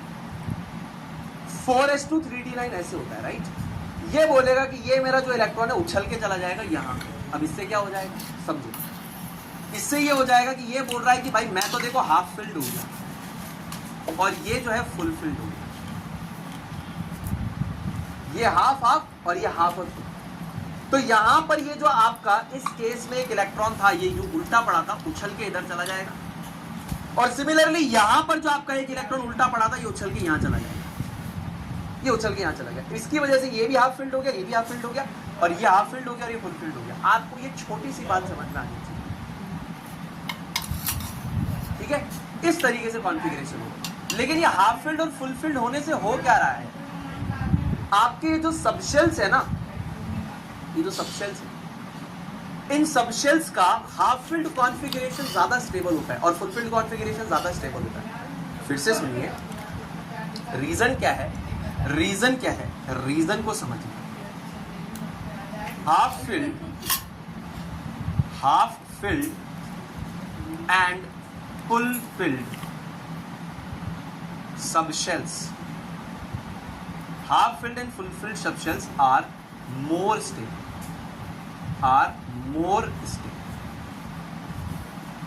क्या बोला मैंने? ये ज्यादा स्टेबल। आपका ये जो सबशेल था ना 3D के अंदर 5 ऑर्बिटल्स हैं, तो 3D सबशेल के अंदर 5 ऑर्बिटल्स जो हैं, अगर ये हाफ फिल्ड हो गए और ये 4s हाफ फिल्ड हो गया, सिमिलरली 4s हाफ फिल्ड हो गया, 3D फुल फिल्ड हो गया, तो ये कॉन्फ़िगरेशन ज्यादा स्टेबल है। हाफ फिल्ड और फुल फिल्ड जो सबशेल्स होते हैं वो ज्यादा स्टेबल होते हैं। यानी कि यहाँ पे जो 3D सबशेल के अंदर जो ऑर्बिटल्स है, सबके अंदर एक इलेक्ट्रॉन है। यहाँ पे 3D जो सबशेल है, इसके अंदर जितनी ऑर्बिटल्स है, 3D में 5 ऑर्बिटल्स है और पांचों की पांचों पूरी तरीके से भरी है, 2-2 इलेक्ट्रॉन्स है सबके अंदर। तो मैं ये कह रहा हूं कि हाफ फिल्ड और फुल फिल्ड जो होती है ना हमारे पास, ये जैसे फुल फिल्ड है ये, और ये हाफ फिल्ड है, ऐसे ये हाफ फिल्ड है और ये पूरी तरीके से फुल फिल्ड है। आपको अगर यहाँ पे तो फुल फिल्ड कॉन्फ़िगरेशन थी, अरे राजा, लेकिन अगर ये यहाँ से एक इलेक्ट्रॉन उछल के यहाँ चला गया तो ये हाफ फिल्ड हो गई, ये फुल फिल्ड हो गई, तो ज्यादा स्टेबिलिटी आएगी ना। बच्चे दिमाग लगाते हैं, सुनील भैया ये तो फुल फिल्ड था, एक इलेक्ट्रॉन यहाँ पड़ा था, उछल के यहाँ क्यों गया? अरे अगर ये उछल के यहाँ गया तो ये दोनों की दोनों ज्यादा स्टेबल हो गई ना, ये दोनों की दोनों ज्यादा स्टेबल हो गई। यहाँ पर हाफ फिल्ड, यहाँ पर भी हाफ फिल्ड, तो ये दोनों की दोनों क्या है? ज्यादा स्टेबल है। तो इसमें ऐसा इसीलिए होता है क्योंकि यहाँ पर याद रखिएगा हाफ फिल्ड और याद रखिएगा half filled and full field जितनी भी सबशेल्स होती है ज्यादा स्टेबल होती है, इसीलिए ऐसा होता है। तो इसके पीछे का रीजन भी मैं आपको बताता हूं, extra stability of half filled and completely filled subshells. तो ये जो एक्स्ट्रा स्टेबिलिटी आती है, आपसे किसी ने पूछा कि हाफ फिल्ड और फुल फिल्ड सबशेल की स्टेबिलिटी ज्यादा क्यों है, तो आप उसको बताओगे, सबसे पहला रीजन आप बताओगे सिमेट्री, और दूसरा रीजन आप बताओगे एक्सचेंज एनर्जी। ये 2 रीजन है। यानी कि ये और ये वाला अरेंजमेंट को क्यों प्रिफर करता है, क्रोमियम और कॉपर क्यों प्रिफर करते हैं, यानी एक्चुअल में इनकी जो रियल कॉन्फ़िगरेशन है वो क्या है, इनकी रियल कॉन्फ़िगरेशन क्या हो गई, फिर इसकी रियल कॉन्फ़िगरेशन क्या हो गई, इसकी रियल जो हो गई वो हो गई 4s1 3d5 और इसकी हो गई 4s1 3d 10। ऐसा क्यों हुआ सुनील भैया, ऐसा क्यों हुआ सुनील भैया? ऐसा इसीलिए हुआ क्योंकि सबसे पहला है सिमेट्री। सिमेट्री का मतलब होता है ऑर्डरली अरेंजमेंट, और जितना किसी भी चीज का ऑर्डरली अरेंजमेंट होता है उतना बेहतर है। अब मैं आपको समझाता हूं कैसे। आपको याद है मैंने आपको स्क्रीनिंग और शील्डिंग इफेक्ट बताया था कि जो अंदर वाले इलेक्ट्रॉन्स होते हैं वो बाहर वाले इलेक्ट्रॉन्स को धक्का मारते हैं, जिसकी वजह से न्यूक्लियस का जो फोर्स ऑफ अट्रैक्शन ये इलेक्ट्रॉन्स उतना अच्छे से एक्सपीरियंस नहीं कर पाते। याद आ रहा है कि जो जैसे मान लीजिए टीचर है, टीचर के जो सामने खड़े हुए जो बच्चे हैं वो रोकते हैं जो पीछे वाले बच्चे उनको टीचर तक आने से, तो टीचर का जो ध्यान है वो उतना नहीं जा पाता पीछे वाले बच्चों पे जितना आगे वाले बच्चों पे। जैसे अगर मैं हूं तो मेरा पूरा ध्यान आगे वाले बच्चों के ऊपर रहेगा, और ये आगे वाले बच्चे मुझे पीछे वाले बच्चों पे उतना एग्जैक्ट ध्यान देने नहीं देंगे। ये क्या कर रहे हैं, उनको रोक रहे हैं, उनको धक्का दे रहे हैं पीछे। याद आ रहा है कि भाई न्यूक्लियस अगर 10 था प्लस 10 था तो आगे वाले इलेक्ट्रॉन्स पे तो 10 का ही फोर्स ऑफ अट्रैक्शन लग रहा था, लेकिन पीछे वालों पे 7 का लग रहा था क्योंकि इलेक्ट्रॉन्स इनको रिपेल कर रहे थे। लास्ट क्लास में पढ़ा था स्क्रीनिंग एंड शील्डिंग इफेक्ट, है ना। अब इसकी वजह से क्या हो जाता है, हमारे इलेक्ट्रॉन्स दूर चले जाते हैं। जो बाहर वाले इलेक्ट्रॉन्स है ना उन पे न्यूक्लियस का फोर्स ऑफ अट्रैक्शन इतना स्ट्रांग नहीं पड़ता है, जिसकी वजह से वो दूर रहते हैं। भाई अगर मैं टीचर हूं, आगे वाले बच्चे का करेंगे, पीछे वाले बच्चों को धक्का देंगे, तो मेरा जो ध्यान है ऑब्वियसली मेरा जो फोर्स ऑफ अट्रैक्शन है, मेरा जो पुल है वो पीछे वाले बच्चों पे कम होता जाएगा, क्योंकि आगे वाले बच्चे उनको और पीछे की तरफ धक्का दे रहे हैं, तो मेरा जो फोर्स ऑफ अट्रैक्शन है उन पे कम हो जाएगा। लेकिन अगर मैं दिमाग लगाऊं और इन बच्चों को इस तरीके से अरेंज कर दूं क्लास के अंदर जिससे कि पीछे वाले बच्चे और आगे वाले बच्चे मैं दोनों के ऊपर ध्यान दे सकूं, तो इसको बोलते हैं सिमेट्रिकल डिस्ट्रीब्यूशन। मतलब मैं आगे वाले जो रो है उसको कुछ इस तरीके से खड़ा करूंगा और जो पीछे वाले बच्चे हैं उनको भी कुछ इस तरीके से उनके पीछे खड़ा करूंगा, जिससे एक सिमेट्रिकल डिस्ट्रीब्यूशन हो जाएगा, जिससे मैं आगे वालों को भी फोर्स ऑफ अट्रैक्शन लगा सकता हूं और पीछे वालों के ऊपर भी फोर्स ऑफ अट्रैक्शन लगा सकता हूं।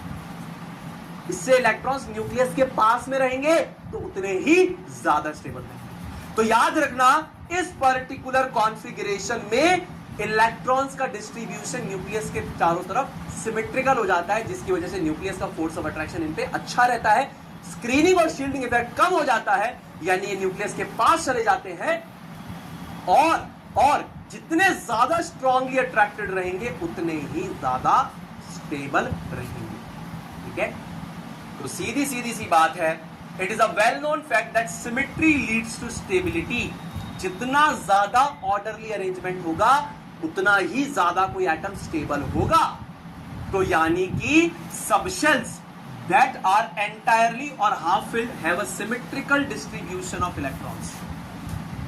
तो यानी कि हमारे पास ये जो सबशेल्स थी इसमें हाफ फिल्ड और फुल फिल्ड कॉन्फ़िगरेशन था, इनके अंदर सिमेट्रिकल डिस्ट्रीब्यूशन ऑफ इलेक्ट्रॉन्स है जब हाफ फिल्ड और फुल फिल्ड सबशेल्स है।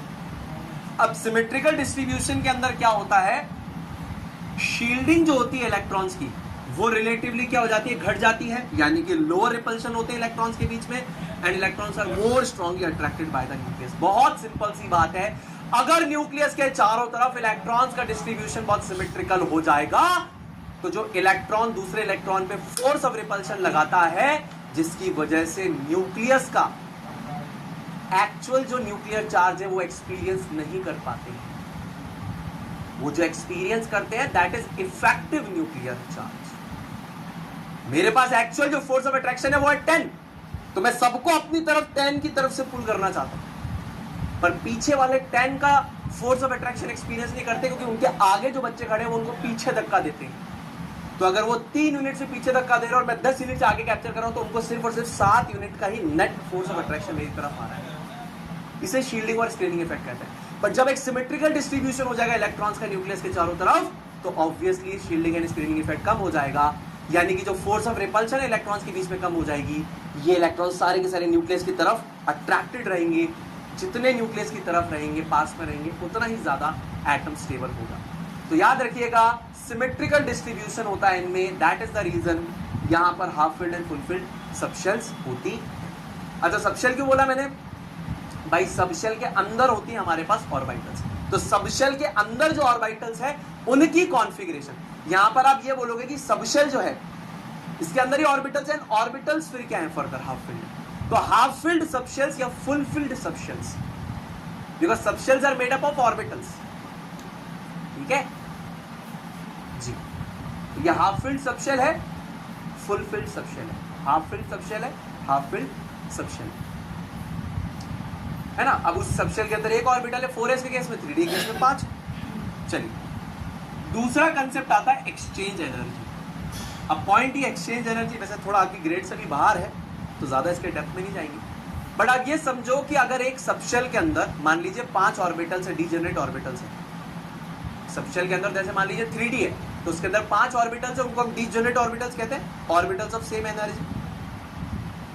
तो जब भी किसी एलिमेंट के अंदर हम किसकी बात करेंगे, हम लोग बात करेंगे डीजेनरेट ऑर्बिटल्स की। जैसे मान लीजिए फॉर एग्जांपल 3d की बात करता हूं तो 5 ऑर्बिटल्स है उसके अंदर, ठीक।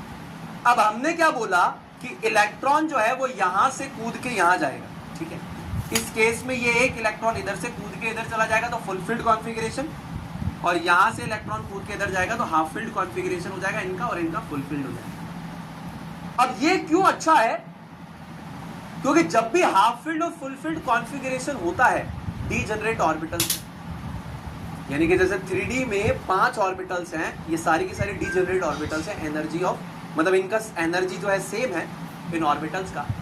अब मान लीजिए यहां पर एक फुल फील्ड कॉन्फ़िगरेशन है, हाफ फील्ड कॉन्फ़िगरेशन है, तो जब भी ऐसा होगा तो इलेक्ट्रॉन अपनी पोजीशन को चेंज करते रहते हैं, स्वैप करते रहते हैं। कहने का तात्पर्य क्या है? कहने का तात्पर्य ये है, मैं जो कहना चाह रहा हूं, when 2 or more electrons with the same spin are present in degenerate orbitals, 2 या 2 से ज्यादा इलेक्ट्रॉन जिनका स्पिन सेम है, ठीक है ना, जैसे इनमें इन सबका स्पिन सेम है, ठीक है ना, स्पिन जिनका सेम है। अब जैसे 5 का अप है और 5 का क्या है, डाउन, ठीक है। तो होता क्या है, when 2 or more electrons with the same spin are present in degenerate orbitals, electrons have a tendency to swap locations and the energy produced is known as exchange energy। यानी कहने का तात्पर्य क्या है? कहने का तात्पर्य ये है, मान लीजिए ये सारे के सारे अप स्पिन में है, हाफ फील्ड कॉन्फ़िगरेशन, तो ये इलेक्ट्रॉन दोनों आपस में पोजीशन चेंज कर सकते हैं, ठीक है, ये दोनों आपस में कर सकते हैं, या फिर ये दोनों इलेक्ट्रॉन आपस में पोजीशन चेंज कर सकते हैं, ये दोनों आपस में चेंज कर सकते हैं, ये दोनों आपस में चेंज कर सकते हैं। मतलब समझ रहे हो? जैसे मैंने बोला कि ये और ये, तो ये दोनों आपस में एक दूसरे की पोजीशन चेंज कर लेंगे। ये दोनों आपस में एक दूसरे की पोजीशन चेंज कर लेंगे, ये दोनों आपस में एक दूसरे की पोजीशन चेंज कर लेंगे, लेकिन सेम स्पिन वाले, अपस्पिन वाला अपस्पिन से ही अपनी पोजीशन को स्वैप करता है। तो जब ये स्वैप करते हैं तो इसमें एक एनर्जी रिलीज होती है and that is called as exchange energy. जितनी ज्यादा एनर्जी रिलीज होगी उतना ही ज्यादा एटम स्टेबल होगा। तो ये सिर्फ तब पॉसिबल है जब आपके पास half filled and full filled subshells हो, तभी तो पॉसिबल है। देखो ये मैं मानता हूं 3D है, तो 3D के अंदर बेसिकली हमारे पास 5 डीजनरेट ऑर्बिटल्स हैं। ये सारे के सारे अपस्पिन वाले इलेक्ट्रॉन्स यहां पर बैठे हैं। अब ये सारे के सारे अपस्पिन वाले हैं, तो ये दोनों क्या करेंगे, आपस में पोजीशन चेंज कर सकते हैं, ये दोनों चेंज कर सकते हैं, ये दोनों चेंज कर सकते हैं, ये दोनों चेंज कर सकते हैं। जितनी ज्यादा ये अपनी पोजीशंस को स्वैप करते हैं उतनी ज्यादा एक्सचेंज एनर्जी निकलती है, उतनी ज्यादा स्टेबिलिटी होती है। ठीक है, तो ये स्वैप ज्यादा कब हो सकते हैं, मैक्सिमम कब हो सकते हैं, ये तब हो सकते हैं when the subshell is half filled or totally filled, the maximum number of exchanges are possible. तो ये मैक्सिमम एक्सचेंजेस तभी पॉसिबल है जब आपका जो सबशेल्स है हाफ फिल्ड या फुल फिल्ड। जब आपकी सबशेल्स हाफ फिल्ड और फुल फिल्ड होगी तो याद रखिएगा यहां पर ये जो एक्सचेंजेस हैं ये मैक्सिमम है। जैसे ये मान लो हाफ फिल्ड है, तो ये दोनों आपस में पोजीशन चेंज कर सकते हैं, ये दोनों कर सकते हैं, ये दोनों कर सकते हैं और ये दोनों कर सकते हैं। मतलब ये दोनों ने आपस में पोजीशन चेंज कर ली, इन दोनों ने आपस में कर ली, इन दोनों ने आपस में कर ली, इन दोनों ने आपस में कर ली। यानी यहां पर अगर मैं बोलूं तो कितने एक्सचेंजेस पॉसिबल है, 1 2 3 4, टोटल 4 एक्सचेंजेस कर सकते हैं। अब 1 और 2 के बीच में तो हो गया, ये फर्स्ट इलेक्ट्रॉन था, फर्स्ट इलेक्ट्रॉन की हमने बात करी, फर्स्ट इलेक्ट्रॉन सेकंड के साथ चेंज कर रहा है, फर्स्ट थर्ड के साथ कर रहा है, फर्स्ट फोर्थ के साथ कर रहा है, फर्स्ट फिफ्थ के साथ पोजीशन को चेंज कर रहा है। फर्स्ट और सेकंड के बीच में तो हो गया। अब सेकंड के हिसाब से एनालाइज करते हैं। अब देखिए सेकंड और थर्ड आपस में पोजीशन चेंज कर सकते हैं, सेकंड और फोर्थ कर सकते हैं, सेकंड और फिफ्थ कर सकते हैं पोजीशन चेंज। अब देखिए थर्ड की बात करते हैं। सेकंड और थर्ड के बीच में तो हो चुका है, फर्स्ट और थर्ड के बीच में भी यहाँ पे कवर हो चुका है। अब थर्ड की बात करते हैं, तो थर्ड और फोर्थ आपस में पोजीशन स्वैप कर सकते हैं और थर्ड और फिफ्थ कर सकते हैं। यानी यहाँ पे टोटल हमारे पास 3 एक्सचेंजेस पॉसिबल थे, यहाँ पे 4 पॉसिबल थे, यहाँ पर हमारे पास 2 पॉसिबल है और फोर्थ और फिफ्थ के बीच में एक एक्सचेंज और होगा। तो ये मान समझ में आया। एक्सचेंजेस रिपीट नहीं कर रहा हूं मैं, एक बार ही एक एक्सचेंज को कंसीडर कर रहा हूं। जैसे मान लो ये फर्स्ट इलेक्ट्रॉन है, 2 3 4 5, फर्स्ट और सेकंड की पोजीशन स्वैप हो सकती है, फर्स्ट और थर्ड की हो सकती है, फर्स्ट और फोर्थ की हो सकती है, फर्स्ट और फिफ्थ की हो सकती है। अब सेकंड इलेक्ट्रॉन के पर्सपेक्टिव से देखते हैं, तो फर्स्ट और सेकंड की यहां पे हमने कंसीडर कर ली, तो सेकंड और थर्ड, सेकंड और फोर्थ, सेकंड और फिफ्थ, 3 एक्सचेंज और पॉसिबल। अच्छा अब थर्ड इलेक्ट्रॉन के हिसाब से देखते हैं, तो फर्स्ट और थर्ड और फर्स्ट और सेकंड, फर्स्ट और थर्ड और सेकंड और थर्ड कवर हो चुका है यहाँ पर। तो थर्ड और फोर्थ और थर्ड और फिफ्थ। एक्सचेंज का मतलब समझ रहे हो क्या बोलना चाह रहा हूं? एक्सचेंज का मतलब ये है, ये इलेक्ट्रॉन इधर आ जाएगा, ये इलेक्ट्रॉन इधर आ जाएगा, that is the meaning of swap. कैसे? तो जितने ज्यादा स्वैप्स पॉसिबल होंगे उतनी ज्यादा एनर्जी निकलेगी, और जितने ज्यादा स्वैप होंगे उतनी ज्यादा एनर्जी निकलेगी, तो उतनी ज्यादा स्टेबिलिटी है। तो याद रखिएगा मैक्सिमम स्वैपिंग तब होती है जब हाफ फिल्ड सबशेल हो या फिर फुल फिल्ड सबशेल हो। तो यहां पे टोटल एक्सचेंज कितने, 4 + 3 7 और 2 कितने हुए, 4 और 3 7, 7 और 2 8 8 और 1 7 और 2 9 और 1 10, टोटल 10 एक्सचेंजेस है। इस केस में टोटल 10 एक्सचेंजेस है, 4 और 3 7 और 2 9 और 1 10 एक्सचेंज पॉसिबल है। तो अगर आपसे किसी ने पूछा कॉपर और क्रोमियम का जो कॉन्फ़िगरेशन है वो बेसिकली ऐसा क्यों है, तो बोलना उसके अंदर हाफ फिल्ड और फुल फिल्ड कॉन्फ़िगरेशन है। हाफ फिल्ड और फुल फिल्ड कॉन्फ़िगरेशन ज्यादा स्टेबल होता है, पहला क्योंकि सिमेट्रिकल डिस्ट्रीब्यूशन होता है, जिसकी वजह से इलेक्ट्रॉन्स के बीच में जो रिपल्शन है यानी कि जो शील्डिंग और स्ट्रिंगिंग इफेक्ट है कम हो जाता है, तो न्यूक्लियस ज्यादा स्ट्रांगली होल्ड कर पाता है सारे इलेक्ट्रॉन्स को, तो इसकी वजह से एटम ज्यादा स्टेबल है। दूसरा, जब भी हमारे पास हाफ फिल्ड और फुल फिल्ड सबशेल्स होंगी तो इलेक्ट्रॉन्स क्या करेंगे, डांस खेलेंगे, डांसिंग खेलेंगे, अपनी पोजीशंस को स्वैप करेंगे, पहला दूसरे के साथ, पहला तीसरे के साथ, पहला चौथे के साथ, पहला पांचवें के साथ अपनी पोजीशन को क्या करेंगे, ये लोग ऐसे स्वैप करेंगे। So they will swap their positions. तो यहाँ पे 4 स्वैपिंग, यहाँ पे 3, यहाँ पे 2, यहाँ पे 1, 4 और 3 7 और 2 9 और 1 10, 10 एक्सचेंजेस आर पॉसिबल। तो अगर आपको ये बात समझ में आ रही है तो एक बार आए भैया लिख दीजिए फटाफट के साथ, जल्दी से एक बार आए भैया लिख दीजिए, राइट आए भैया to the comment section if you are able to understand till this point of time. ठीक है, चलो, ऑल राइट ठीक है। अब हम बात करेंगे प्रैक्टिस प्रॉब्लम्स की, एनसीईआरटी और एनसीईआरटी एग्जाम्पलर के प्रॉब्लम्स की बात करेंगे। Now we will be talking about the practice problems of NCERT and NCERT exemplar. क्या बात, ठीक है। मैं चाहूंगा कि आप लोग कमेंट सेक्शन का इस्तेमाल करें ताकि जल्दी से जल्दी हम इसको खत्म कर सकें, ठीक है, ज्यादा से ज्यादा सवाल कर सके। पोल दूंगा तो ज्यादा सवाल नहीं करवा पाऊंगा, बहुत धीरे धीरे होता है। विच of the following conclusions could not be derived, यानी कि यहां पर कौन सी ऐसी बात है जो कि रदरफोर्ड साहब के अल्फा स्कैटरिंग एक्सपेरिमेंट से हम नहीं बता पाए। तो यहां पर इनमें ऐसी कौन सी बात है जो कि आप रदरफोर्ड साहब के अल्फा स्कैटरिंग एक्सपेरिमेंट से नहीं बता पाए? आइए हम लोग देख लेते हैं। सबसे पहली बात इन्होंने बोला most of the space in an atom is empty. बात है रदरफोर्ड साहब का conclusion. The radius of atom is about 10 की power minus 10 meter, while that of nucleus is 10 की power minus 15 meter. 110% right. Radius of atom is about 10 की power minus 10 meter, while that of nucleus is 10 की power minus 15 meter. 110% right है, हमने पढ़ा था इसके बारे में। Electrons move in circular path of fixed energy called orbits. ये गलत है। Fixed energy का concept दिया किसने था? ये concept बोहर ने दिया था। बोहर ने दिया था, रदरफोर्ड ने। इलेक्ट्रॉन से nucleus are held together by the strong electrostatic forces of attraction. बिल्कुल सही, third is the correct answer. बहुत सही, बहुत अच्छा, वेरी गुड। चलिए अगला सवाल सॉल्व करेंगे, जल्दी से आइए फटाफट से। Which of the following statement is not correct about the characteristics of cathode raise, यानी कि जो हमारे पास कैथोड रेज के गुण हैं उनमें से, यानी कि यहाँ पे जो हमारे पास गुण लिखे इसमें से कौन सा गलत है? जल्दी से लिखिए। कैथोड रेज कैथोड से स्टार्ट होती है, एनोड की तरफ जाती है। 110% सही है भाई, क्या दिक्कत है? अरे कैथोड से स्टार्ट होती है, एनोड की तरफ जाती है। This is 110% right. They travel in straight line in the absence of external electric and magnetic field. हाँ, स्ट्रेट लाइन में ट्रैवल करती है। ये भी हो सकता है अगर आप एक्सटर्नल इलेक्ट्रिक और मैग्नेटिक फील्ड को बैलेंस कर दो तब भी स्ट्रेट लाइन में ट्रैवल कर सकती है। ये भी हमने पढ़ा था। अगर एक्सटर्नल इलेक्ट्रिक मैग्नेटिक फील्ड नहीं हुआ तब तो स्ट्रेट लाइन में जाती है, पर आप एक्सटर्नल इलेक्ट्रिक और मैग्नेटिक फील्ड को बैलेंस कर दोगे तब भी स्ट्रेट लाइन में जा सकती है। ये हमने पढ़ा था। तब आपको बैलेंस करना पड़ेगा दोनों फील्ड्स।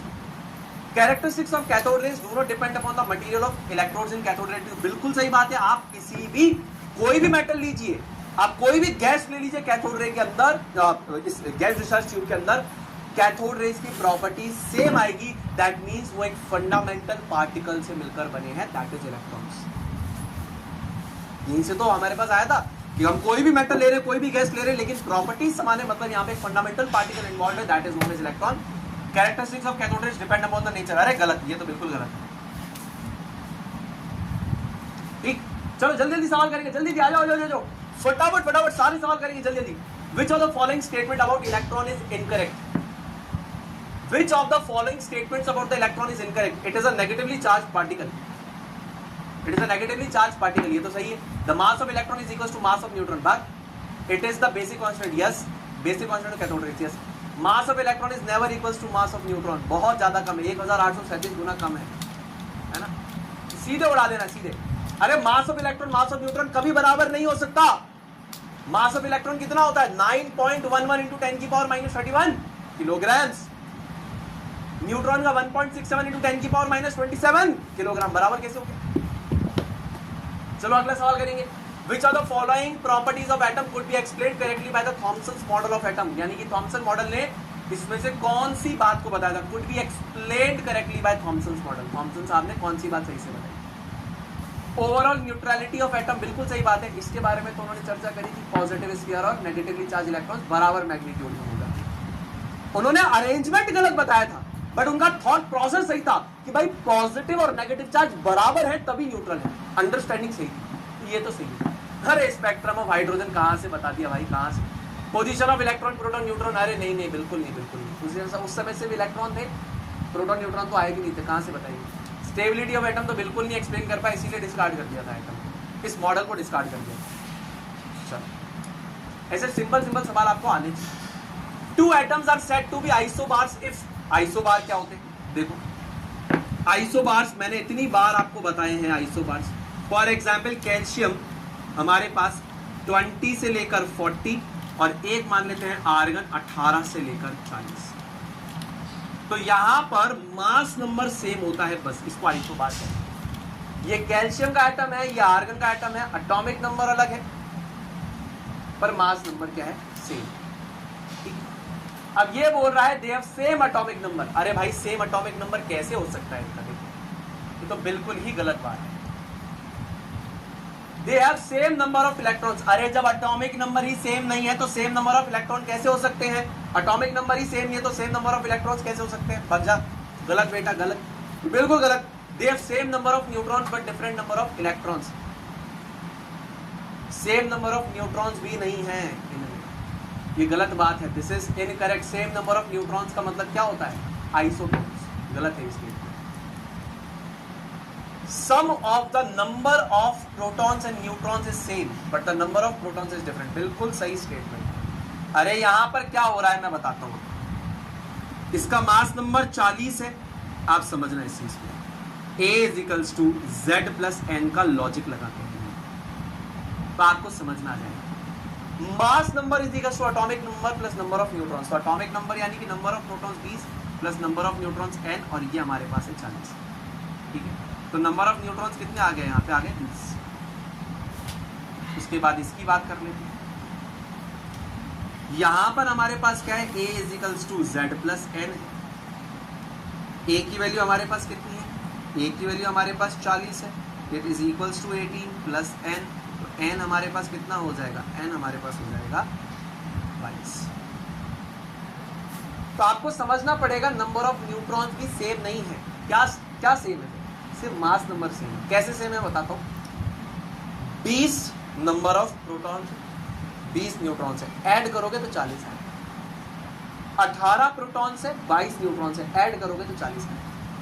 यानी कि नंबर ऑफ प्रोटॉन्स और न्यूट्रॉन्स भी डिफरेंट है, बट उनको सम करने पे नंबर सेम आ रहा है। समझ लो भाई, इसमें कितने प्रोटॉन है? 18, न्यूट्रॉन कितने? 22, ऐड करोगे तो 40 हो जाएगा। इधर कितने प्रोटॉन है? 20, न्यूट्रॉन कितने हैं? 20, ऐड करोगे तो 40 आ जाएगा। चलो अगला।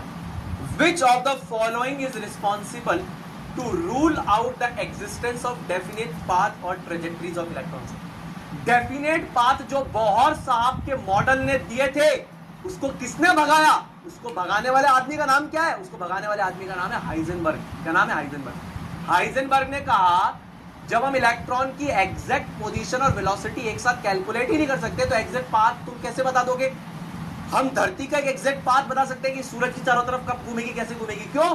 क्योंकि हमें उसकी पोजीशन और वेलोसिटीज पता है कि इस वेलोसिटी से ट्रैवल कर रही है तो यहाँ होगी, यहाँ होगी, यहाँ होगी, यहाँ होगी, यहाँ होगी, यहाँ होगी, यहाँ होगी, यहाँ होगी, यहाँ होगी। तो डेफिनेट पाथ पता लग सकता है। इलेक्ट्रॉन का हम पता ही नहीं कर सकते। तो हाइजेनबर्ग साहब का प्रिंसिपल बिल्कुल सही है। कमेंट सेक्शन में आंसर सही आ रहा है, वेरी गुड, बहुत बढ़िया। चलो, the number of radial nodes for 3p orbital. अरे रेडियल नोड निकालने का फॉर्मूला होता है n minus l minus 1। 3p, अगर मैं बात करता हूं 3p की, तो n का वैल्यू कितना हो गया इस केस में? n का वैल्यू हो गया 3 माइनस l। p के लिए l का वैल्यू कितना होता है बताइए? देखिए, L का वैल्यू 0 होता है S के लिए, L का वैल्यू 1 होता है P के लिए, L का वैल्यू 2 होता है D के लिए, और L का वैल्यू 3 होता है F के लिए। तो P के लिए वैल्यू कितनी हो जाएगी? 1 हो जाएगी। सीधा वैल्यू रखेंगे 1 माइनस 1, आंसर आ जाएगा हमारे पास 3 माइनस 2, यानी कि आंसर आ जाएगा 1। खत्म काम, सीधा 1। गेम ओवर दोस्तों, गेम ओवर। ठीक है, the number of radial nodes. Radial nodes का फॉर्मूला क्या होता है? n minus l minus 1। तो 3p में ये हमारे पास क्या है? ये हमारे पास है n की value. This is the value of n, right? तो ये हो जाएगा 3 माइनस p के लिए l की वैल्यू कितनी होती है? 1 होती है। तो 3 माइनस 1 माइनस 1, यानी कि 3 माइनस 2 कितना हो जाएगा? 1। छोटे छोटे सवाल है बेटा, ऐसे सवाल गलत मत कर देना। Number of angular nodes for 4d orbital. अब देखो, ये बेसिकली हमारे पास n की वैल्यू हो जाएगी। एंगुलर नोड्स का फॉर्मूला क्या होता है? Only value of l। Just calculate the value of l, that is equals to angular nodes. तो d के लिए क्या वैल्यू होती है? देखिए, l equal to 0 for s, l equal to 1 for p, l equal to 2 for d, l equal to 3 for m। तो खत्म, सीधी सी बात है, खत्म। Total number of orbitals associated with third shell. देखिए, n इक्वल टू 3। किसी भी शेल में अगर टोटल नंबर ऑफ ऑर्बिटल्स निकालने हो तो हम कैसे निकालते हैं बताइए? Total number of orbitals in a shell is given by the formula n का स्क्वायर। तो यहां पर अगर 3 है तो इसका स्क्वायर हम कर देंगे। 3 का स्क्वायर कितना हो जाएगा? 9 हो जाएगा। इतने ऑर्बिटल छोटा, बिल्कुल easy. The pair of ions having the same electronic configuration is, इसमें नंबर ऑफ इलेक्ट्रॉन्स यहां पर सेम हो जाएंगे। अब जैसे सबसे पहले लिखा है क्रोमियम और आयरन, तो Cr3+ और एक से इसको ऐसे लिख देते हैं, इधर लिखते हैं Cr और इधर लिखते हैं Cr3+, इधर लिखते हैं हम लोग Fe और इधर लिखते हैं हम लोग Fe3+। ऐसे कंपैरिजन हम लोग करते जाएंगे, ठीक है। फिर लिखते हैं हम लोग Mn और लिखते हैं हम लोग Mn2+। चलिए एनालिसिस को स्टार्ट करते हैं। अब क्या करना है, सबसे पहले सीधे यहां पर लिखिए नंबर ऑफ इलेक्ट्रॉन, या पहले नंबर ऑफ प्रोटॉन लिख दीजिए फिर नंबर ऑफ इलेक्ट्रॉन लिख दीजिए, ठीक। चलो अब यहां पर अगर मैं बात करता हूं तो भैया आपने अभी हमको बताया था, आपने अभी हमको यहां पर बताया था, क्या बताया था, scandium, titanium, vanadium, chromium, manganese, iron. पहले स्टार्टिंग के दो ऑप्शंस को एनालाइज कर रहे हैं हम, scandium, titanium, vanadium, chromium, manganese, iron, यानी कि 24, 25 और 26, ठीक है। तो 24, 25 और 26 एक बार यहां पे लिख लेते हैं। मैं आपको एकदम बिल्कुल बेसिक से समझा रहा हूं मेथड, ठीक है। तो ये हमारे पास हो जाएगा 24, ये हमारे पास हो जाएगा 25 और ये हमारे पास हो जाएगा 26। तो क्रोमियम का एटॉमिक नंबर इतना है, आयरन का इतना है और मैग्नीज का इतना है। तो नंबर ऑफ प्रोटॉन्स जब इतने होंगे तो नंबर ऑफ इलेक्ट्रॉन्स भी कितने होंगे, 24, इधर होंगे 26 और इधर होंगे हमारे पास 25। बहुत बढ़िया। अब ध्यान से देखिएगा, नंबर ऑफ प्रोटॉन्स हमेशा सेम रहते हैं, तो इनमें भी नंबर ऑफ प्रोटॉन्स कितने रहेंगे, सेम रहेंगे, ठीक है। नंबर ऑफ प्रोटॉन्स कभी भी चेंज नहीं होता। 24 है तो 24, 26 है तो 26, 25 है तो 25, ठीक। अब ध्यान से 3+ का मतलब क्या है, 3+ का मतलब है कि यहां पर अगर मैं यहां की बात करता हूं, यहां पे कोई ओवरऑल चार्ज नहीं है, तो जितने प्रोटॉन है उतने इलेक्ट्रॉन है, बराबर है, यानी कि पॉजिटिव और नेगेटिव चार्ज बराबर है। लेकिन अगर मैं बोलता हूं 3+, इसका क्या मतलब है कि 3 प्रोटॉन्स ज्यादा है than the total number of electrons. तो अगर टोटल नंबर ऑफ प्रोटॉन्स 24 है तो इलेक्ट्रॉन्स ऑब्वियसली यहां पे कितने होंगे, 21 होंगे। यहां पे 26 है, 3+ ये बता रहा है कि ऑब्वियसली यहां पे 23 इलेक्ट्रॉन होंगे, यानी नेगेटिवली चार्ज पार्टिकल 23 है, पॉजिटिवली चार्ज पार्टिकल 26 है, 3+ का इंबैलेंस हो जाएगा। 2+, तो यहां पर क्या हो जाएगा, पॉजिटिवली चार्ज पार्टिकल 25 है, तो नेगेटिवली चार्ज पार्टिकल ऑब्वियसली यहां पर कितने होंगे, 23 में होंगे, तभी तो क्या है 2+ का चार्ज आ रहा है। अब एक चीज मेरे को मिल गई है, एक चीज मेरे को मिल गई, इसमें और इसमें सेम इलेक्ट्रॉन्स है। ये क्या है, iso electronic, iso electronic species. कहीं आंसर आ रहा है क्या, Fe3+ और Fe3+ और Mn2+, यस आ रहा है क्या। तो ये बेसिक कंसेप्ट्स पे बेस्ड है सवाल। Atomic number 24, atomic number 26, atomic number 25, जितने प्रोटॉन उतने इलेक्ट्रॉन। लेकिन जब आयन की बात होगी, नंबर ऑफ प्रोटॉन इलेक्ट्रॉन बराबर नहीं होंगे। 3+ का मतलब क्या है कि पॉजिटिवली चार्ज पार्टिकल्स 3 ज्यादा है than the total number of electron. तो ये 24 है तो ये 21 होंगे। Fe3+ बता रहा है कि यहां पर अगर 26 प्रोटॉन है तो इलेक्ट्रॉन 23 होंगे, यानी कि नेगेटिवली चार्ज पार्टिकल्स 3 का। 3+ क्या बता रहा है कि 3 ज्यादा है proton than the total number of electrons. ये क्या बता रहा है, 2 ज्यादा है protons than the total number of electrons. 23, काम खत्म, आंसर हो जाएगा। चलो अगला फटाफट। If travelling at the same speed, which of the following matter waves have the shortest wavelength? Now we know lambda is equals to h upon में m into v होता है। lambda is equals to h upon में mv होता है।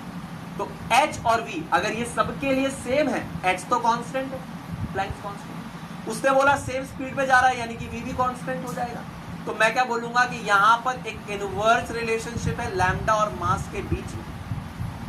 Shortest wavelength का मतलब क्या होगा, जिसका मास सबसे ज्यादा होगा उसकी वेवलेंथ सबसे छोटी होगी। जिसका मास ज्यादा होगा वेवलेंथ कम होगी। अब मास ज्यादा किसका होगा, प्रोटॉन, न्यूट्रॉन, इलेक्ट्रॉन। अगर हम यहाँ पे बात करें तो सबसे कम मास होता है इलेक्ट्रॉन का, उसके बाद मास आता है, मतलब बहुत ज्यादा डिफरेंसेस। मास ऑफ प्रोटॉन, ये थोड़ा सा प्रोटॉन का मास न्यूट्रॉन से कम होता है, याद रखना, प्रोटॉन का मास थोड़ा सा न्यूट्रॉन से कम होता है, ये थोड़ा सा न्यूट्रॉन से कम होता है। मास ऑफ इलेक्ट्रॉन से बहुत ज्यादा होता है प्रोटॉन, उससे थोड़ा सा ज्यादा होता है न्यूट्रॉन, और अगेन उससे ज्यादा हमारे पास क्या होता है आपका, ये क्या है, अल्फा पार्टिकल। अल्फा क्यों अल्फा पार्टिकल में ऐसा क्या होता है? अरे अल्फा पार्टिकल में 2 प्रोटॉन 2 न्यूट्रॉन होते हैं दादा, 2 प्रोटॉन एंड 2 न्यूट्रॉन्स, ठीक है ना। ये हम कह सकते हैं बहुत बहुत ज्यादा होता है। सबसे कम होता है मास ऑफ इलेक्ट्रॉन, उससे बहुत ज्यादा होता है मास ऑफ प्रोटॉन, ये थोड़ा सा ज्यादा होता है मास ऑफ न्यूट्रॉन, और ये बहुत ज्यादा होता है अल्फा पार्टिकल का जो मास होता है। तो जितना ज्यादा मास होगा उतना ही कम वेवलेंथ होगा। तो सबसे कम वेवलेंथ किस केस में आएगी? समझ में आ गया? आइए मैचिंग करते हैं, मैच कीजिए इनटू द कमेंट सेक्शन फटाफट से। प्रिंसिपल क्वांटम नंबर क्या बताता है? Energy and the size of orbital. Azimuthal quantum number क्या बताता है? Shape of orbital. Magnetic quantum number बताता है orientation of orbital. Spin quantum number बताता है स्पिन ऑफ द इलेक्ट्रॉन। तो अगर मैं पहले की बात करूं तो उसका आंसर हो जाएगा डी, दूसरे की बात करूं तो उसका आंसर मेरे पास हो जाएगा डी, तीसरे की बात करूं तो इसका आंसर मेरे पास हो जाएगा ए, और अगर मैं चौथे की बात करूं तो इसका आंसर मेरे पास हो जाएगा सी। काम पहले का डी, सॉरी पहले का बी है, माफी पहले का बी, सॉरी पहले का बी, दूसरे का डी, तीसरे का ए और चौथे का सी, ठीक है ना। तो ये हो जाएगा, देखिए पहले वाले का हमारे पास हो जाएगा बी, है ना, पहले वाले का हो जाएगा बी, दूसरे वाले का हो जाएगा डी, तीसरे वाले का हो जाएगा ए और चौथे वाले का हो जाएगा C. Hund's rule, Aufbau principle, Pauli exclusion principle, Heisenberg uncertainty principle, इससे निकालना है। अब हंट्स रूल क्या होता है? हंट्स रूल में हमने पढ़ा था कि पेयरिंग ऑफ इलेक्ट्रॉन्स तब तक नहीं होगी डीजेनरेट ऑर्बिटल्स में जब तक सारी की सारी सिंगली ऑक्यूपाइड ना हो जाए। अब पेयरिंग के बारे में इसमें कौन बोल रहा है? पेयरिंग के बारे में कौन बोल रहा है? यस, सी बात कर रहा है पेयरिंग के बारे में, ठीक है ना। जब तक हर ऑर्बिटल सिंगली ऑक्यूपाइड ना हो जाए।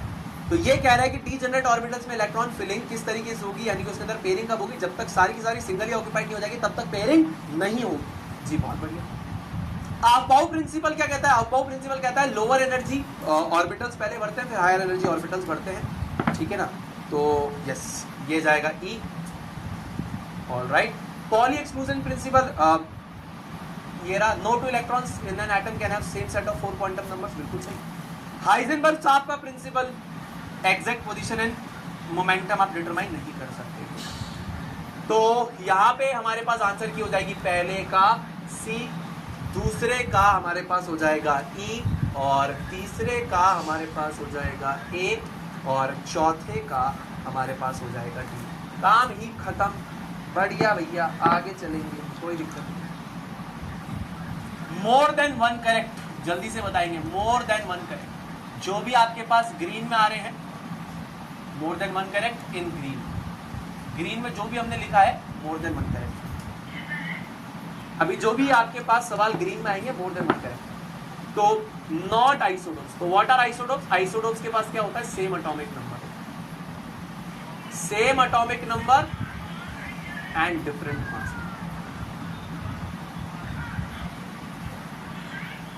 मतलब इनके पास एटॉमिक नंबर यानी कि जो Z होगा वो सेम होगा, लेकिन A की वैल्यू यानी कि मास नंबर की वैल्यू डिफरेंट होगी।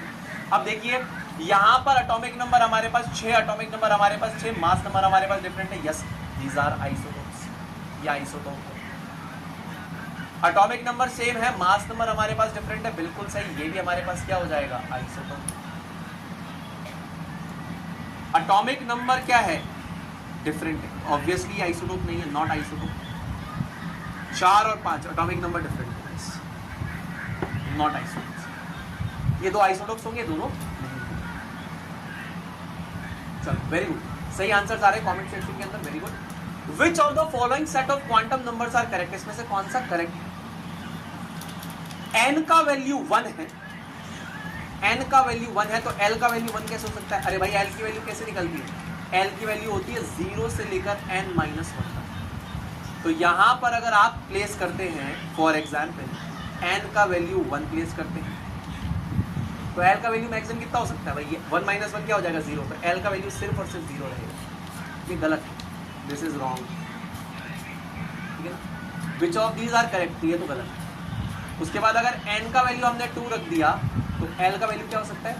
0 से लेकर 2 माइनस 1 यानी कि 1, यानी कि l का वैल्यू हमारे पास हो सकता है 0 और 1। तो अगर ये 2 रखा तो ये 1 हो सकता है।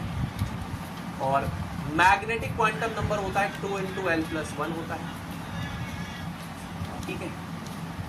तो यहाँ पर अगर हम लोग रखते हैं वैल्यू l का वैल्यू अगर मैं रखता हूँ 0 तो मेरे पास मैग्नेटिक क्वांटम नंबर आता है 1, और अगर मैं रखता हूँ इसकी वैल्यू को 1 तो ये आता है मेरे पास 3 का मतलब -1, 0 और +1। इसका मतलब हमारे पास सिर्फ एक वैल्यू, ठीक है? तो +1 पॉसिबल है क्या? बिल्कुल पॉसिबल है, +1 इज पॉसिबल। देख लो, अगर मैं बोल रहा हूँ n का वैल्यू 2 है, l का वैल्यू 1, n का वैल्यू 2, l का वैल्यू 0 और l का वैल्यू 1 हो सकता है। l का वैल्यू 1 होगा तो ml की वैल्यू मैक्सिमम क्या हो सकती है? 3 हो सकती है, -1, 0 और +1 हो सकती है। yes. ये बिल्कुल सही है, कोई दिक्कत नहीं है, this is right, this is right. अच्छा, अब देखिए इस वाले को देखते हैं। n का वैल्यू 3 है, अगर मेरे दोस्त n का वैल्यू 3 है तो l का वैल्यू क्या हो सकता है? 3 माइनस 1, n का वैल्यू 3 है तो 3 माइनस 1 क्या होता है? 2 होता है, राइट? तो 0 भी हो सकता है, 1 भी हो सकता है, 2 भी हो सकता है। 3 माइनस 1 2 होता है, तो 0 1 और 2 3 वैल्यूज पॉसिबल है। तो अगर ये होगा तो ये भी है। अच्छा, -2 हो सकता है क्या? बिल्कुल हो सकता है। अगर मान लीजिए मैं ml की वैल्यू को क्या करता हूँ, ml की वैल्यूज मेरे पास क्या है? 0 है, 1 है, 2 है। मान लीजिए मैं 2 प्लेस कर देता हूँ यहाँ पर, तो पहले 0 प्लेस करूँगा तो 1 आएगी, फिर ml की वैल्यू में 1 प्लेस करूँगा तो 3 आएगा, फिर ml की वैल्यू में मैं क्या करूँगा? 2 इंटू 2 + 1 यानी कि आएगा 5 आएगा, यानी कि -2 है ना, -1 0 +1 +2। एक एक कैलकुलेट करके दिखा रहा हूँ। देखो n का वैल्यू अगर तुमने 3 प्लेस करा तो l का वैल्यू कितना हो सकता है हमारे पास? 0, ये हो जाएगा 3 - 1 2, तो 0 1 और 2। तो l का वैल्यू क्या 2 हो सकता है? l का वैल्यू 2 हो सकता है, 100% हो सकता है। ये देखो, अच्छा मान लीजिए l का वैल्यू मैंने 2 प्लेस कर दिया, l का वैल्यू मैंने 2 प्लेस किया, ये तो ये क्या हो जाएगा? 2 इंटू l प्लस 1 यानी कितना हो जाएगा? बेसिकली 5 वैल्यू आएगी, -2 -1 0 +1 +2। तो +2 पॉसिबल है, यस +2 पॉसिबल। अच्छा, जब मैंने 1 वैल्यू डाली थी यहाँ पर, ये वाली वैल्यू 1 डाली थी, ये देखिए, तो जब मेरे पास n का वैल्यू यहाँ पर 2 था, l का वैल्यू मेरे पास 1 था, तो क्या +1 पॉसिबल है? यस +1 पॉसिबल है। जब मेरे पास n का वैल्यू 3 था, l का वैल्यू 2 था, तो ये ml की वैल्यू -2, यस ये पॉसिबल है। ये -2 बोला ना, यस ये पॉसिबल। एक एक चीज समझा रहा हूँ, वापस ध्यान से देख लेना। उसके बाद देखो, ये दोनों तो डन है, सही है। अब ये बोल रहा है n का वैल्यू मेरे पास कितना है? n का वैल्यू मेरे पास 4 है, सॉरी 3 है। तो l का वैल्यू 4 कैसे हो सकता है? अरे भाई l का वैल्यू मैक्सिमम क्या हो सकता है? 0 हो सकता है, 1 हो सकता है और 2 हो सकता है। ये तो पॉसिबल ही है। l का वैल्यू तो 0 हो सकता है, 1 हो सकता है, 2 हो सकता है, 4 तो पॉसिबल ही है। तो 2 और 3 ये करेक्ट।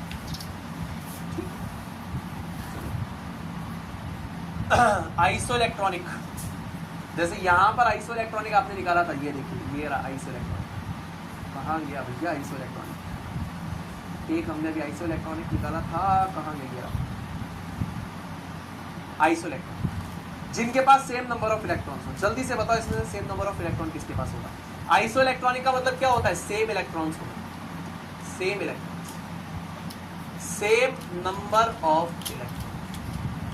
आइसोइलेक्ट्रॉनिक का मतलब होता है same number of electron. Same number of electron इसके अंदर किसके अंदर होंगे? जल्दी से बताओ मेरे को। सुनील भैया, अगर मैं यहाँ पे बात करता हूं फॉर एग्जाम्पल Na1+ की, और मैं बात करता हूं Mg2+ की, है ना, फिर मैं बात करता हूं Al3+ की, फिर मैं बात करता हूँ O1 माइनस की, फिर बात करता हूँ Na1 प्लस तो ठीक है हमारे पास है ही, O2 माइनस की, फिर बात करता हूँ N3 माइनस की और बात करता हूँ Cl1 माइनस की। सारे के सारों की बात कर लेते हैं, ठीक है। तो जितने आयन लिखे यहाँ पे सारे लिख दिए।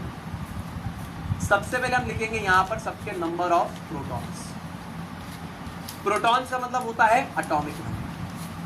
सोडियम का 11 है, मैग्नीशियम का 12 है, एल्यूमिनियम का 13 है, ऑक्सीजन का 8 है, नाइट्रोजन का 7 है और क्लोरीन का 17 है। आइए नंबर ऑफ इलेक्ट्रॉन्स, अब देखिए ध्यान से। Na1 प्लस क्या बता रहा है? 1 प्लस ये बता रहा है कि एक प्रोटॉन ज्यादा है than the total number of electron, यानी 11 प्रोटॉन है तो 10 इलेक्ट्रॉन होंगे। 2 प्लस बता रहा है यानी कि 2 प्रोटॉन ज्यादा है than the total number of electrons, ठीक है, ये 12 है तो ये ऑब्वियसली 10 होगा। 3 प्लस बता रहा है कि 3 प्रोटॉन ज्यादा होंगे than the total number of electrons, तो ये 10, ये 13 है तो ये कितना होगा? 10 होगा। O1 माइनस क्या बता रहा है? O1 माइनस बता रहा है कि एक इलेक्ट्रॉन ज्यादा है than the total number of proton, ये 8 है तो ये ऑब्वियसली 9 होगा। ये 2 माइनस बता रहा है कि 2 इलेक्ट्रॉन ज्यादा होंगे than the total number of proton, ये 8 है तो ये कितना हो जाएगा? 10 हो जाएगा। N3 माइनस क्या बता रहा है? 3 इलेक्ट्रॉन ज्यादा है than the total number of proton, ये भैया 7 है तो ये कितना हो जाएगा? 10 हो जाएगा। 1 माइनस क्या बता रहा है कि भैया एक इलेक्ट्रॉन ज्यादा है than the total number of proton, ये 17 है तो ये कितना हो जाएगा? 18 हो जाएगा। बात ही खत्म हो गई। अब ध्यान से सुनना मेरे बेटा, ध्यान से सुनना मेरे बेटा, ध्यान से सुनना। Na1 plus Mg2 plus, Na1 plus Mg2 plus, yes इसमें तो है, इस दोनों में तो है। उसके बाद Al3 प्लस में 10 है, O1 माइनस में 9 है, यहाँ पे Na1 प्लस में कितने हैं? 10, O2 माइनस में कितने हैं? 10, यस ये भी आइसो इलेक्ट्रॉन है। N3 माइनस में है 10, Cl1 माइनस में 18, पहला और तीसरा। इस तरीके से सवालों को सॉल्व करना होता है। चलिए अब बताइए इसमें से कौन कौन सी ऑर्बिटल्स डीजेनरेट ऑर्बिटल्स है? डीजेनरेट ऑर्बिटल्स क्या होती है? ऑर्बिटल्स हैविंग सेम एनर्जी, है ना। डीजेनरेट ऑर्बिटल्स क्या होती है? Energy of these orbitals are same. Orbitals of same energy, अरे मेरे भाई सेम एनर्जी की जो ऑर्बिटल्स होती हैं उनको हम लोग क्या कहते हैं? डीजेनरेट ऑर्बिटल्स कहते हैं। जैसे फॉर एग्जांपल यहाँ पे 3D से मुझे कुछ दिख रहा है तो ये 3DXY, 3DYZ, ठीक है, 3DZ2, ये हमारे पास एक सेट हो गया। दूसरा 4DXY, 4DYZ, 4DZ2, ये देखो डीजेनरेट ऑर्बिटल्स क्या है? 3D के अंदर 5 थी, याद करो, याद आ रही है? ये देखो यहां पर हमने स्टार्टिंग में लेक्चर के पढ़ी है, ये देखो डीजेनरेट ऑर्बिटल्स, यही तो है डीजेनरेट ऑर्बिटल्स। तो 3D सबशेल में 5 डीजेनरेट ऑर्बिटल्स होंगी, यानी orbitals of same energy, orbitals of same energy, ठीक है भाई। चलो आ जाओ और करते हैं फटाफट सवाल। Which of the following will not show deflection from the path on passing through an electric field? इसमें से कौन सा जब आप इलेक्ट्रिक फील्ड से मतलब will not show any deflection on passing through an electric field, यानी इनमें से जो न्यूट्रल होगा वो डिफ्लेक्ट नहीं करेगा। न्यूट्रल कौन सा इसके अंदर? देखिए प्रोटॉन पे कौन सा चार्ज है? प्रोटॉन के ऊपर बेसिकली पॉजिटिव चार्ज है। ये किससे बनी हुई है? Made from electrons. किससे? Made from electrons. और इलेक्ट्रॉन्स पे कौन सा चार्ज होता है? नेगेटिव चार्ज होता है। इलेक्ट्रॉन्स पे नेगेटिव चार्ज होता है। न्यूट्रॉन क्या होते हैं? न्यूट्रल होते हैं। तो जो न्यूट्रल होंगे वो डिफ्लेक्ट नहीं करेंगे। कहानी खत्म, ठीक है। चलो अगला, an atom has mass number 13 has 7 neutrons, what is the atomic number? अरे मेरे भाई देखो मास नंबर क्या होता है? A is equals to Z plus N होता है। Mass number is equals to number of protons plus number of neutrons. Mass number is equals to number of protons plus number of neutrons. तो mass number 13 है, number of protons ये रहे, number of neutrons 7 है, तो Z हमारे पास हो जाएगा 6, यानी कि एटॉमिक नंबर कितना हो गया? एटॉमिक नंबर 6 हो गया। इसका मतलब क्या हो गया? एटॉमिक नंबर, ठीक है ना। एटॉमिक नंबर 6 किसका होता है? ये होता है basically carbon. Atomic number is 6 यानी कार्बन। कार्बन की रिप्रेजेंटेशन कैसे हो जाएगी? ये हो जाएगा 6 और ये हो जाएगा 3। छोटे छोटे सवाल है। What is atomic number? A is equal to Z plus N, तो 13 is equal to Z plus 7, Z is equal to 6, 6 atomic number हो जाएगा कार्बन रिप्रेजेंटेशन ऐसे। अगला ये सवाल देखिए, wavelengths of different radiations are given below. ये wavelength हमको दे रखी है, ये वेवलेंथ हमको दे रखी है, ये वेवलेंथ हमको दे रखी है, ये वेवलेंथ हमको दे रखी है। Arrange these radiations in increasing order of their energies, है ना। हमें क्या पता है, हमें इस वाले रूल से पता है E is equals to HC upon lambda. ये दोनों अगर मेरे पास कांस्टेंट है, H और C मेरे पास कांस्टेंट है, तो मैं कहता हूं energy is inversely proportional to wavelength. जितना वेवलेंथ ज्यादा होगा एनर्जी उतना कम होगा, जितना वेवलेंथ कम होगा एनर्जी उतना ज्यादा होगा। तो चलिए इनको कन्वर्ट कर लेते हैं। सबसे पहले ए की वेवलेंथ 300 नैनोमीटर को मीटर में कन्वर्ट कर दीजिए। 1 नैनोमीटर कितना होता है? 10 की पावर माइनस 9 मीटर। अरे राजा 1 नैनोमीटर कितना होता है? 1 नैनोमीटर होता है 10 की पावर माइनस 9 मीटर। तो 300 नैनोमीटर कितना हो जाएगा? 300 इंटू 10 की पावर माइनस 9 मीटर। इसको मैं फर्दर क्या लिख सकता हूं? ये हो जाएगा 10 की पावर 2 हो जाएगा ना, ये 2 जीरो इससे गायब हो जाएंगे। तो 3 इंटू 10 की पावर माइनस 7 मीटर। मैं कर देता हूं 3/10 की पावर 7।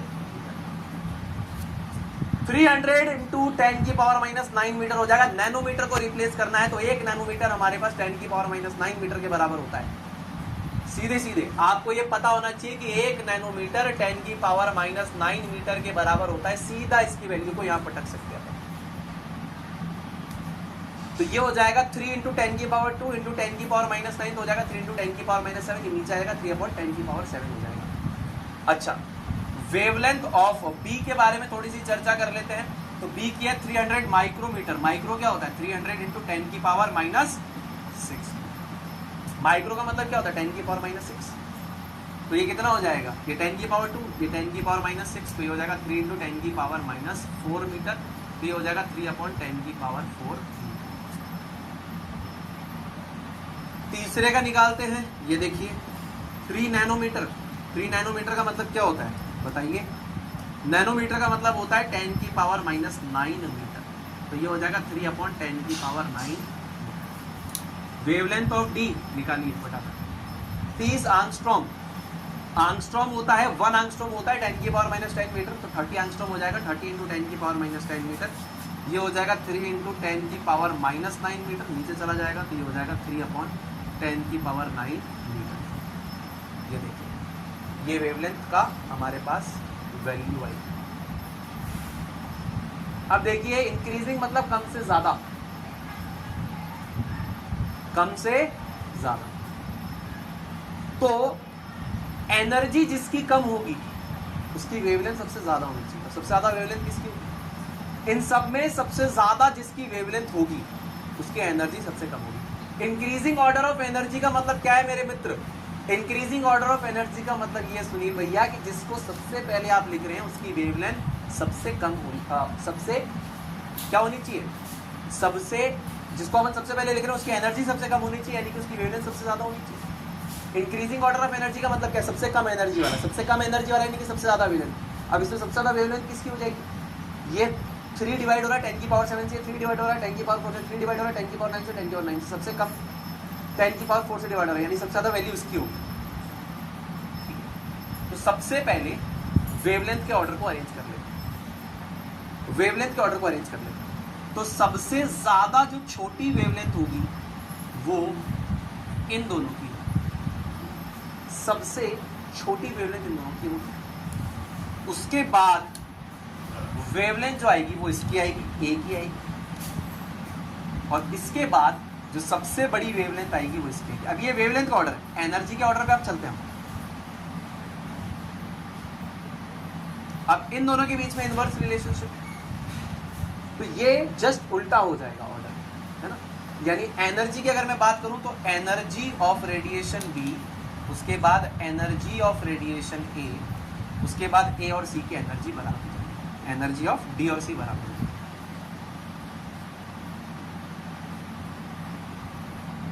ठीक है, तो ये लॉजिक इस सवाल में लगेगा। ऐसे दिमाग लगाना हमें आना चाहिए E is equals to hc by lambda होता है, ये दोनों हमारे पास कांस्टेंट है, तो इनवर्स रिलेशनशिप है, ये जितना ज्यादा होगा ये उतना कम होगा, ये जितना कम होगा ये उतना ज्यादा होगा, इनवर्स रिलेशनशिप है। इनको मैंने यहाँ पे मीटर्स में कन्वर्ट कर लिया है, 3/10 की पावर 7, 3/10 की पावर 4, 3/10 की पावर 9, 3/10 की पावर 9। जितना ज्यादा बड़े डिनोमिनेटर से आप डिवाइड करोगे उतना वैल्यू छोटी आएगी। तो सबसे बड़ी वैल्यू किसकी है? इसकी।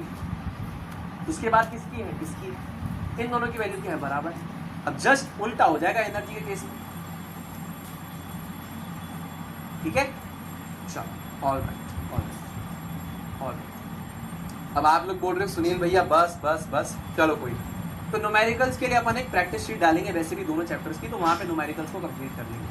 अब दुखी मत होना, मैं वैसे न्यूमेरिकल्स करवा देता यहाँ पर, बट ठीक है सेशन थोड़ा लंबा हो रहा है तो मैं समझता हूँ, ठीक। और हो पाए तो इस टेलीग्राम चैनल को जरूर से ज्वाइन कीजिएगा। एंड जैसा मैं कहता हूँ सुनील के साथ में, फिजिक्स वाले साथ में, दोनों आपके साथ में, टेंशन आप बिल्कुल भी मत लीजिए। आपको एकदम बढ़िया कंटेंट मैं दे रहा हूँ, एकदम ईमानदारी के साथ में दे रहा हूँ। और नोट्स बनाना थोड़ा आप सीखिए, क्योंकि मेरे जो मैं पीपीटी लेके आता हूँ वो उस तरीके से लेके आता हूँ कि अगर आप बुक नहीं पढ़ते तो सिर्फ आप मेरे पीडीएफ के नोट्स को पढ़ लेते हैं ताकि सब, बट आपको खुद के नोट्स अलग से बनाने पड़ेंगे, सब कुछ नहीं लिखना जो यहाँ पे लिखा होगा। किताब पढ़ते हो तो किताब की पूरी लैंग्वेज थोड़ी लिख देते, जो इंपॉर्टेंट होता है वो लिखो, राइट। मैं नोट्स को ऐसे बनाता हूँ, इट्स लाइक अ बुक, बस आपको चलो। तो कॉपरेशन रखना सर के साथ, और मैं आप लोगों को मिस करूंगा। 2 से 2.5 महीने के बाद हम मुलाकात करेंगे, फिर हम रिडॉक्स, इक्विलिब्रियम और थर्मोडायनेमिक्स को खत्म करेंगे। मिलते हैं दोस्तों तब तक के लिए अपना ध्यान रखिए, कुछ नहीं, स्टे ऑलवेज से। जय जय फिजिक्स, जय हिंद, जय भारत।